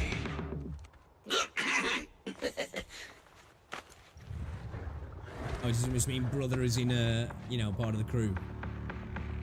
Brother. All right, here we go. It's time to shine. Come on, TDs, bro. Dude, the cutscenes in this game are just top tier, insane. Perfect block is triggered when an enemy attack just after activate EX special attack. Parry counter or perform a shield strike to trigger interrupt. This will block the incoming attack. Okay, hold up a second. Perfect block is triggered when an enemy attacks just after you activate EX special attack. Okay. Parry counter or perform a shield strike to trigger interrupts. This will block the incoming attack damage and counter with a shield strike. Pressing EX special attack after allows you to activate the EX special attack overpowered shield bash without consuming any energy. Interrupt during the activation of an enemy's skill. Hitting enemies with an attack interrupts their current action. Jesus Christ, man. When Caesar activates EX special attack, parry, counter a chain attack or an ultimate, she grants all squad members a shield radiant ages. While radiant ages is active, the shield holder's attack and anti-interrupt level will be increased.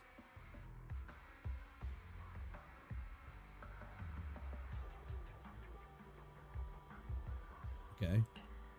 When assist points are insufficient, hold basic attack to launch basic attack dead end, assuming one assist point. Caesar throws her shield to attack surrounding enemies and pulls smaller enemies. Oh, bit of CC. Okay. Alright, boys. Let's get to it. Show me what you got, bro. 10 rounds be enough? Oh, you really must be feeling confident today. Nah, it's just that I can't get a reimbursement on anything over 10. Feel the ultimate starlight! This one's a real crowd pleaser. Don't worry, everyone will get their share! That seems kind of good, actually. Oh, we should have been able to pull her. That was a close call, little bro. If we'd been a few seconds later, you would have been chomped to pieces by ethereals already. Don't worry, big sis. I'm made out of tough enough stuff to hold out. Brother, you had nowhere to run, but you've still got a mouth on ya. Lighter, you just don't know me well enough. My body is made out of enhanced materials now. Forget about ethereals. Even Nicole wouldn't dare hit me barehanded.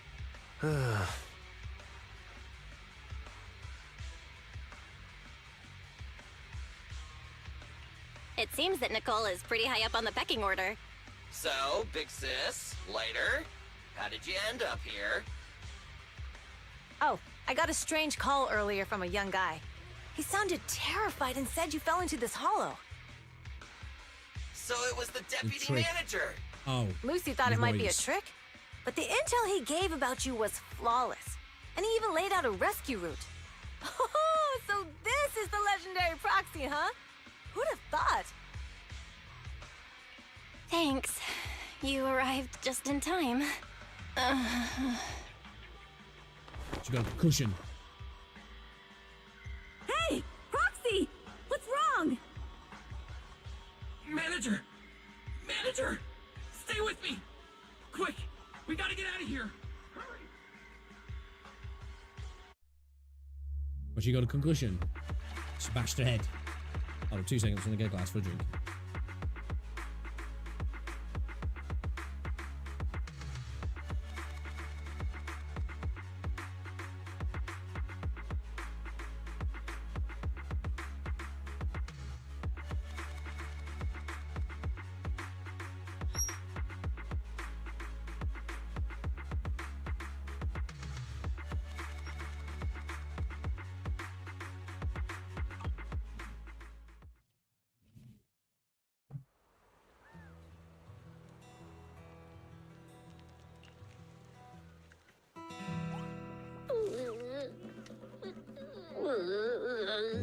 I have to take some of the blame for this accident as well.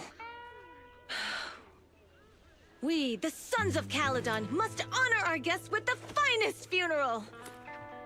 Lighter, you will be carrying the coffin. That's a heavy responsibility. We'll need to keep the hearse driving steady. Piper! Got it. I'll make sure it's as smooth and Burnice! Of course, you'll be handling the cremation. You got it! Just gotta burn everything to ashes and misery! Lucy! Lucy? Can you all stop goofing around? Don't be upset. It's not every day we get to have fun with the cremation ceremony. You don't have fun at our guest's expense! Burnice! Put away the flamethrower, now! You guys are driving me nuts! Belle, how are you feeling? Are you hurt? Sorry. We got a little carried away. Welcome to the Outer Ring. May you rise from the ashes. Animation's top tier, man. Absolute top tier. Who would have thought you'd both end up here all because of an accident? Must have scared you back then, huh? Relax! You two and Billy are thick as thieves, so that makes us friends.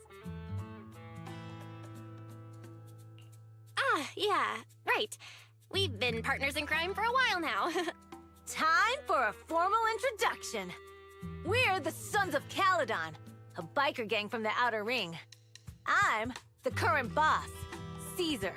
Billy should have already told you why we invited you. The Sons of Caledon need a favor from you. As for Pearlman, his airship crashed here in the Outer Ring during landing. He's lucky to be alive, but he's badly injured and hasn't woken up yet. What? You mean you have Pearlman? Yeah. Wait, didn't Lucy tell you? Don't worry. We'll make sure he heals up. And once he's awake, we'll hand him over to you. Wait. Caesar, are you stupid? Negotiations haven't even started, and you already handed over such an important bargaining chip? Negotiations? Bargaining chip? Lucy, again with the pettiness. This kind of manipulation and leveraging? That's not very overlordy. Easy for you to say. I worked my butt off to keep this info under wraps just for today. If we can't strike a deal with Phaethon, where do you expect me to find a reliable proxy for the Tour de Inferno? The Tour de Inferno is our business. I never planned to count on anyone else. Don't worry, Proxy. You coming to the Outer Ring is a sign of respect. Even if you don't agree to help us, I won't go back on my word about Pearlman. Caesar, we appreciate your kindness, but as they say, no work, no reward. Wise is right. Wise is right. Actually, we only came today hoping to get a bit of information on Pearlman. We could never have expected what you're offering. Since you've been so honest with us, we'll do everything we can to help you. Straight to the point! I like it! Can you relax a little now, Lucy? Thanks, Phaethon. Your willingness to help will be huge for us. So, you need a proxy for this Tour d'Inferno you mentioned, right? What is it?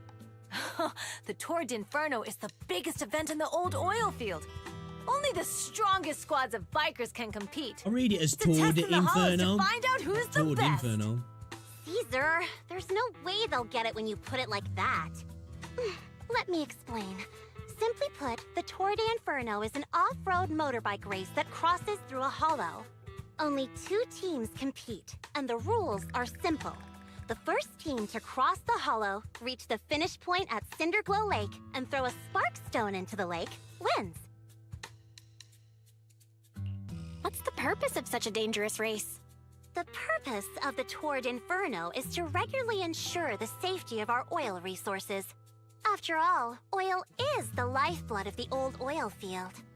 Naturally, for us biker gangs, the Tour d'Inferno also serves another purpose. The winner of the race becomes Overlord of the Old Oil Field Motor League. That's right, Phaethon. The Overlord is recognized as the top dog of the Motor League. The current Overlord's faction is called the Vanquishers, and their boss held the title for years. I've been itching to challenge him for a while now. I see. Lofty aspirations.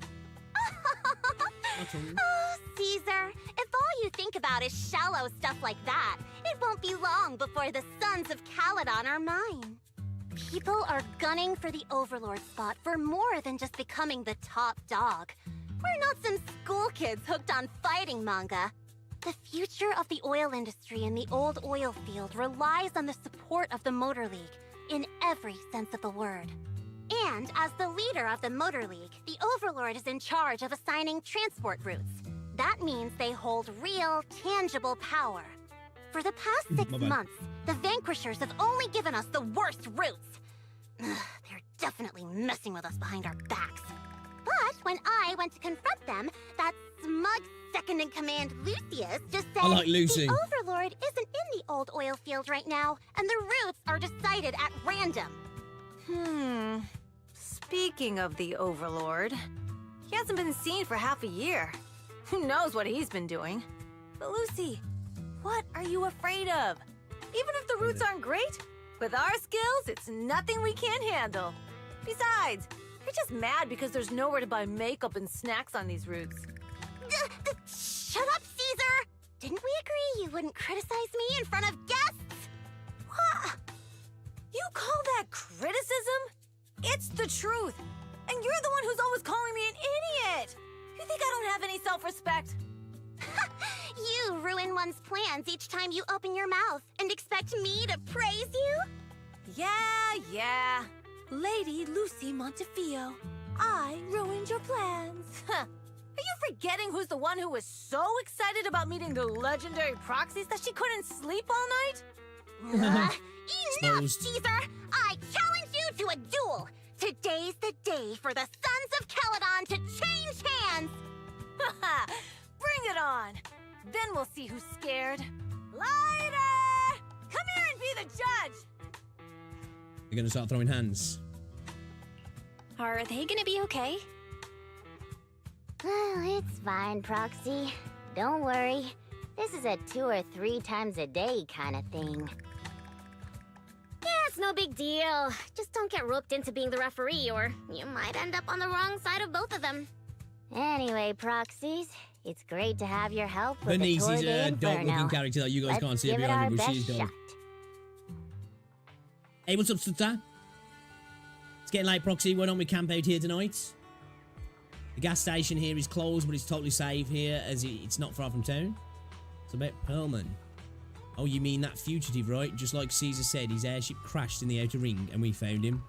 We were about to hand him over to the public security for a reward, but before he passed out, he kept yelling something like someone else is behind all this, and I've got proof, so we kept him. As we suspected, Perlman knows something. Oh, your expression tells me that what he said must be important to you. Good to know. Relax, only we know that he's with us, and we've stashed him in a secure spot for treatment. What about Caesar and Lucy? Well, they're going to be fighting for a bit longer, I'm afraid. But don't worry about it. They usually do stay far away, so they won't disrupt your sleep. Is she kind of like the mechanic of the group? No, that's not at all what I'm saying. I hope they'll patch things up soon. Yeah, they fight to make up in a flash, even quicker than Steel Tusk's engine eats gas. Alright, let's save the chit-chat for tomorrow and catch some Z's. Today, you must be beat. Young guns need to get enough sleep to grow up healthy. After a long day, we took the Sons of Caledon's generous offer and stayed overnight in Blazewood the next morning. Dailies are done and dusted. That's one thing I do like about these manual dailies. Take like 2 or 3 minutes. A little bit longer, but really quick. I'm surprised at how well I slept in a new place. Must have been exhausted yesterday. Now my eyes feel way better after a good night's rest. I wonder if why slept well. It took him a week to get used to a new pillow last time. Boys is a bitch.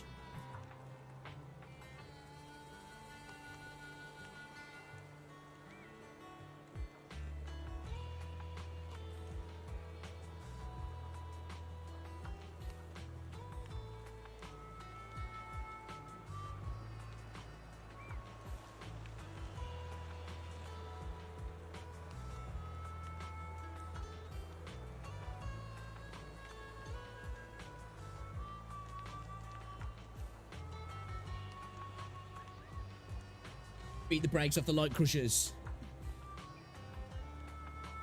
How's things as well, Jamie? You a good dude? I like the new area though, man. The vibe's really nice.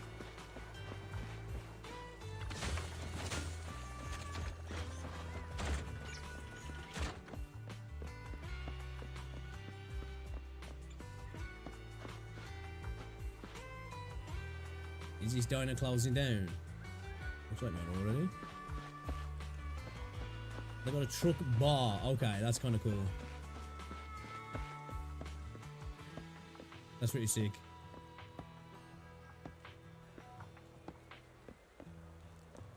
It's kind of cozy.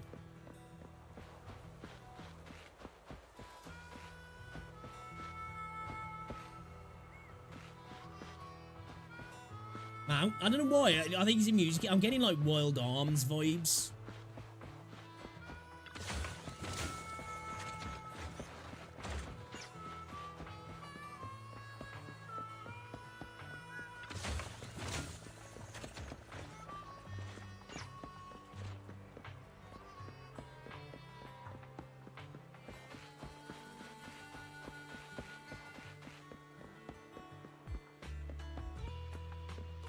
See if there's any more cargo cases.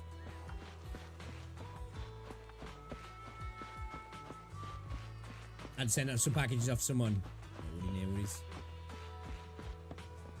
Glad you're good though. It's good to finally get this sweet, well-deserved revenge on those dirty pricks. Took delivery of some old games yesterday, so looking forward to getting to play them later. Unreal Tournament to Star Wars Rogue Squadron on game. Oh, really? Yeah, I need to get a Switch. I'm adamant I'm getting a Switch. I'm just gonna. I just want this. When are they gonna announce the Switch 2? Like, I don't really keep up on Nintendo. Like, that needs to happen. That does. Like, God, bro. Belle can't stop looking at them. Like, oh my days, dude. Camera slip. Morning. Did you sleep well? You were exhausted yesterday, right? As soon as your head hit the pillow, you were out like a light.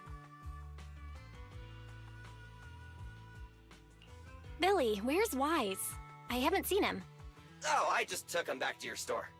The other manager and Caesar decided that they're gonna move some of the equipment into your car and set up a mobile proxy workshop. You mean moving the HDD equipment out here? Right. The other manager said working in the city would make communication difficult. Plus, smart devices are few and far between in the Outer Ring, and long-range data transmission could slow us down. Oh, morning, Proxy. You're awake. Billy's right. You'll be more efficient working from here in the Outer Ring. Don't worry. We'll take care of the power and network connection. Even in the Outer Ring, you'll be, walking on thin ice.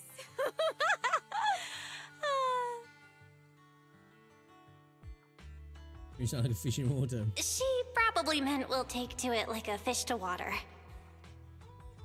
By the way, before the equipment arrives, let me take you to Blazewood and introduce you to the townsfolk. Lucy said you might not be used to roughing it with us, so I got the mayor to prepare a place for you.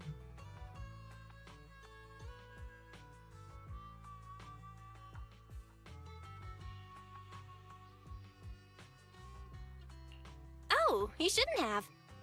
It's no problem. After we get back from town, go talk to Lucy and the others. I heard from your brother that you need to collect some holo data before the race. Lucy and the gang are also preparing for the Tour d'Inferno. You should be able to help each other out.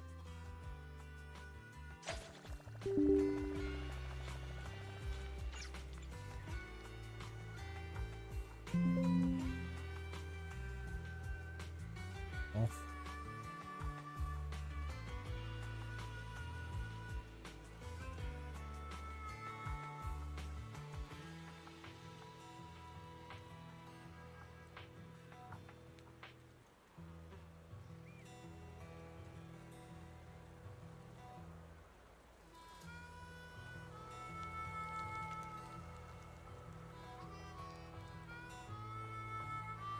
This game actually does make CPU work quite a bit, actually. It's kind of weird. I think you could hear my fans going. I'm just like, this game, I swear, makes my fans go on this PC more than most games. I don't know why.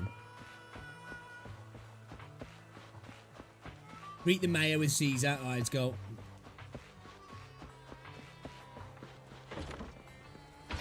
Leave a boo.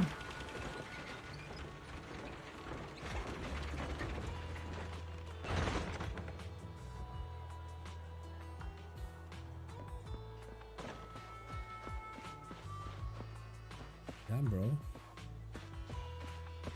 And the NPCs are fine in this game. Casa! I brought the proxy to say hi. Oh, Caesar. So this is the proxy from the city? Guess folks from New Eridu start working young, just like us. Caesar, who's this young lady? Young lady? You city folks talk funny. I'm Casa, the mayor of Blazewood. The Sons of Caledon have taken good care of our town. So if you need anything, just let me know. You can stay in the house behind me tonight. Sorry, it's still got some stuff that hasn't been moved out, but I'll get someone to clean it up. Hey, Casa. I noticed a lot of people in town making these woven items. We don't have a choice. The pipeline to town still isn't fixed. Without a gas station, all we can do is make handicrafts to earn a living. Luckily, we got a big order recently. And with the Tour d'Inferno coming up, the sunflints are selling like hotcakes. What's a sunflint? Oh, it's a kind of handicraft woven from straw. During the Tour d'Inferno, almost every house in the old oil field hangs them up. It's like a dream catcher, ain't he?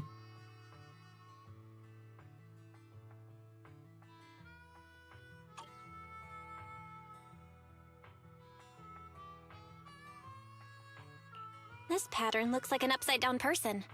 Wow, Proxy! You're pretty smart. The upside-down figure is the first overlord of the Motor League. The elders in the Outer Ring also say this design is the face of the god of sun and fire, guiding the hero to ignite Cinder Lake and return safely from the Hollow. Such a unique pattern must have a story behind it, right? Yup! Actually, this pattern Raider 4, 5, and represents the 6 got legend of the remastered, first yeah. Overlord's Tour d'Inferno. Though the old oil field can still produce oil, did you know the core oil field was swallowed up by a hollow decades ago? Wait, isn't oil susceptible to ether corruption? Mm-hmm. After the disaster, etheric matter seeped through the underground facilities and oil pumps, ruining the shallow oil reserves. But luckily, the collapse of the only deep drilling facility formed a unique natural gas vent. The burning gas kept the etheric matter from spreading further down. Natural gas vent is Cinderglow Lake. So the natural gas vent is Cinderglow Lake? I just said The that. appearance of Cinder Lake saved everyone's livelihoods in the old oil field. But even with Cinder Lake, we can't rest easy. Natural gas and etheric matter burning together can easily turn into ether crystals building up around the lake. If left unchecked, more and more crystals will build up and eventually block the vent, extinguishing the lake. If that happens, the underground lake of oil will fire? be doomed. There was a time when Cinder Lake nearly went out. In order to save it, a young man and his friends risked their lives to enter the hollow and blast open an ether crystal using a special spark stone, just like the one in my hand.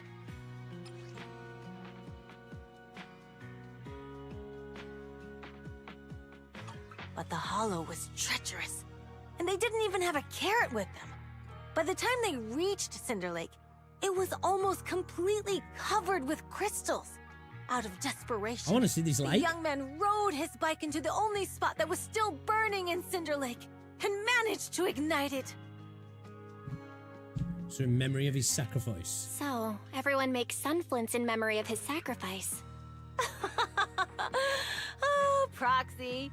I never said the first Overlord died there. It's normal for the Proxy to think that way. After all, everyone who went to Cinder Lake with him thought he was dead, but a day later, he miraculously emerged from the hollow alive. Folks say the god of the sun and fire was moved by his bravery, allowing him to be reborn from the flames. Since then, the residents have drawn his face and the image of him diving into Cinder Lake on their sunflints. There's even a line from a folk song that goes, "Diving into the fiery sea, the hero returns valiantly." Glad the story has a happy ending. Right? If it ended tragically, the Bro, Tour d'Inferno wouldn't be so Jesus. epic! Tits are Of course, the massive. first Overlord did more than that. After he returned, he gathered all the biker gangs in the old oil field and formed the Motor League. He also made the rule that the Tour d'Inferno would be held every few years to prevent a similar crisis at Cinder Lake. Yeah, that's why the Tour d'Inferno continues to this day. Yeah, It's still a feat got only the the strongest 1 to 3 bikers for can Rose, accomplish. But for us residents, it's become more of a festival. I think she's going to buy Costume Quest again this weekend because she loves that. Costume Quest, well, at least one. So she wants to buy 1 and 2 again. Looks like we lost track of time chatting about the Tour d'Inferno. It's an interesting topic. I'm glad you think so. I need to talk to Castle about pairing your equipment, Proxy. Why don't you have a head back to the gas station and meet Lucy and the others?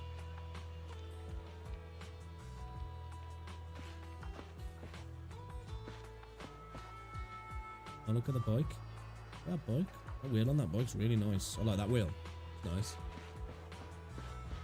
Nice wheel.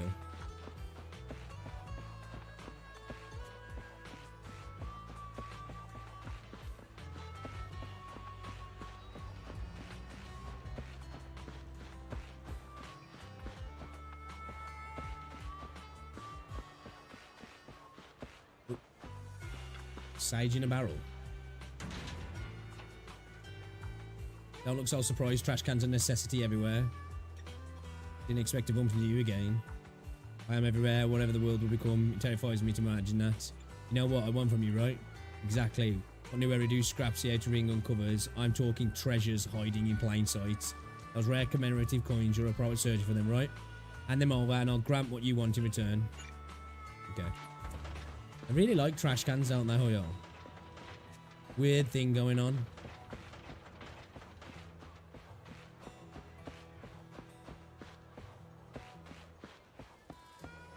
Yeah, I'm waiting for the Switch 2 to get announced. I really want to get a Switch.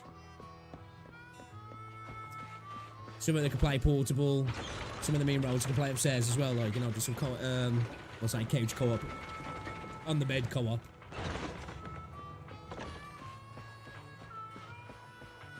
Damn, dude, Burnice is sick. She like got leather stockings. Leather stockings on with like fishnets underneath. I've been pervs, guys. Proxy, you made it. Proxy, disgusting. Didn't Caesar say you were just going to meet the mayor? What took you so long? Sorry, we talked about the Tour d'Inferno. We saw the sunflints in Blazewood and ended up hearing the legend of the Tour d'Inferno. That's what I said. So that's why Caesar was so pumped up. After all, that's her favorite story. She even said her dream is to become a hero, just like the first Overlord. If she really wants to be like the first Overlord, she better forget those childish fairy tales fast. The first Overlord really existed, right? But the first Overlord was a real person, though, right? Exactly. And it's because he actually existed that we should look at him objectively, no? I mean, the Torrid Inferno only happened a few decades ago. How come it's turned into this huge legend? But using an act of God to spread his story far and wide? The first Overlord must have been pretty smart. Lucy, Caesar said this kind of old person talk will give you wrinkles. Nonsense! Don't listen to her lies! I use exfoliating face masks every day. No way Lucy. I'll get wrinkles. Proxy, you can see it too, right? The Torrid Inferno is less about heroics and more about the first Overlord securing control of the old oil field. Speaking of which, yesterday Caesar called you Montefiore. Lucy, are you related to the prestigious new Eridu Montefiore family? Prestigious? You're being a bit too generous to new money, aren't you? But yeah, we're family. So you're from the city? What made you give up that life? It's because I never wanted that kind of life where everything is already laid out for you. Plus, my dad only cares about profits and business. Exactly. It's different in the Outer Ring, especially in the old oil field. The Motor League is all about freedom and justice. That's what Need they to pull say, for but to Burnice. survive, you can't forget about profits and business.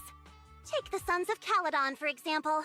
Employees need paychecks, vehicles need maintenance, and we need supplies that the city won't sell us. Which means we need connections and money. Proxy, I wasn't just making it up when I said the Overlord's faction is targeting us. The Sons of Caledon have had better rep than the Vanquishers these past few years. So, of course, they're jealous. But the recent bad routes we've been getting have hurt our income, and recruiting new members has been an issue. So, for the future survival of the Sons of Caledon, we have to take the Overlord's title. It's good to have someone like you helping with the preparations for the Tour d'Inferno. I knew someone as sharp as Phaethon would get it. Brute strength and passion alone won't get you far. Just watch. It won't be long before I beat Caesar and take the Sons of Caledon from her. Lucy, you wouldn't admit it earlier, but it turns out you lost last night. No, I didn't lose. It was just a momentary truce. After all, prepping for the Torrid Inferno is what's most important now. I can put becoming the boss on the back burner. Proxy, let's talk business. The other Phaethon mentioned this morning that the lack of hollow data in the Outer Ring is affecting your ability to perform in the Hollows. So for now, we'll be going into the Hollows with you to gather data. Oh, I also need your help with Stacked. something. The vehicles for the Tour d'Inferno need some modifications. We need to get a hold of the necessary parts. At the same moment. Belle, I'm back. God. Good job, Wise. Come on, I'll help you set up the HDD. No need. I just tested the voltage and network speed here. The HDD is working fine. Fairy and Eos are pretty excited to be in the Outer Ring, but it's a new environment, so it'll take some getting used to. To help Caesar and the others win the race, let's start by gaining a bit of experience. All right, Belle. If you're ready, let's get going. Then we've got two things to do in the Hollow, collecting Hollow data and buying vehicle parts. Caesar and her crew said it doesn't matter which task we handle first. I'm leaving the call to you, Belle. Let's get moving when you're set. If you're curious about the Commission or the Sons of Caledon, talk to Burnice, Loiter, and Piper. Sure, I'll wait for you here.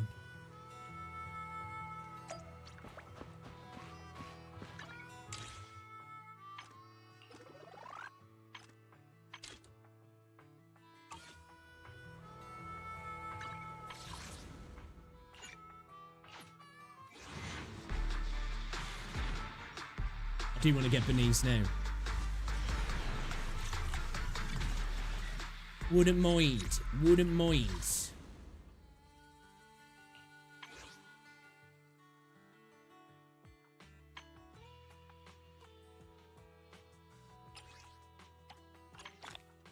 Get some standard pulls as well. Yeah, I'm tempted to buy some. I'm tempted to buy. Honestly, I'm not gonna lie.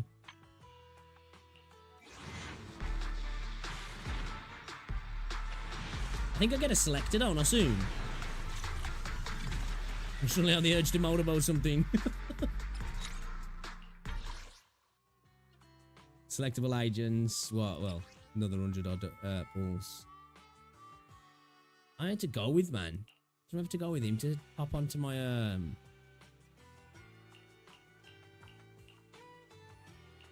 Ellen team, but Rena as well. I can get 20 plus polychrome for trying out all of them. Oh, we'll have to do that. We'll have to do that.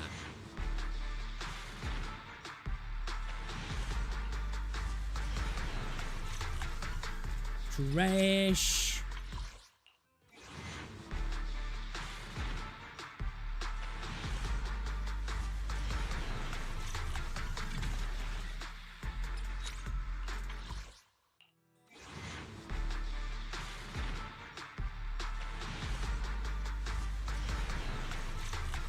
Ooh, what we got here? Officer Seth, Link Okay, Spire. Nice to meet you. I need to do him up, actually. I need to build him. I don't know what we get for that. What's his, You want to test my hammer? A mission? What's his cinema? Take me along. What is he at? C1. Are we going to C2? When entering battle, Seth immediately gains 75% resolve, hitting an enemy with basic attack, lightning strike, electrified increases their moves accumulated, electric anomaly build up by 35%. Alright, sounds alright, actually. Okay, not too shabby, not too shabby, actually. Call me anytime.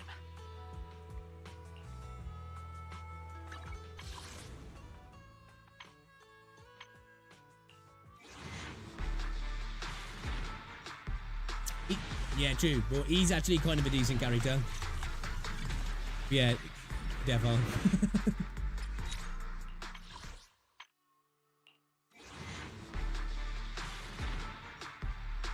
Definitely got to accept the furry twinkiness in this game. Ooh. What you got for me? What you got for me? I think I've already got this, yeah.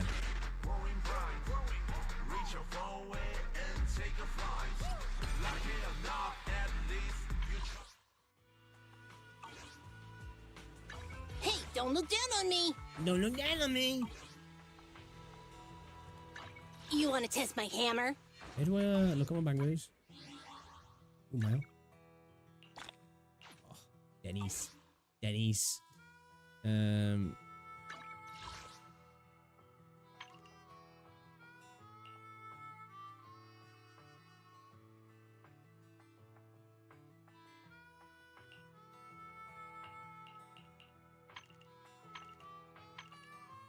Yeah, I need to start building my characters, to be fair. I really do.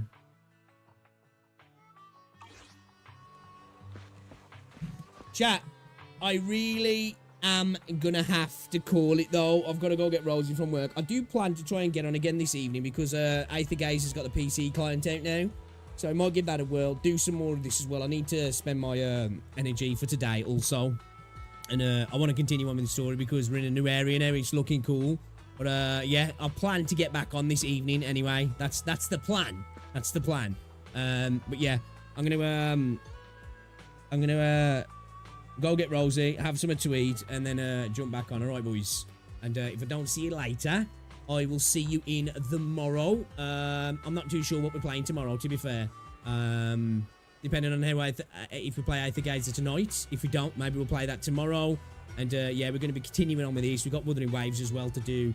And yeah, I want to start Reverse 1999 as well, because obviously it's the Steam version now. And as well, maybe on the weekend, I might pick up Future Forever Winter as well, because I still want to get that game. Alright guys, I'll catch you later. Enjoy the rest of your day anyway. And if I don't see you later, I'll see you tomorrow anyway. Alright guys, love your faces. Check out my videos I put up today as well.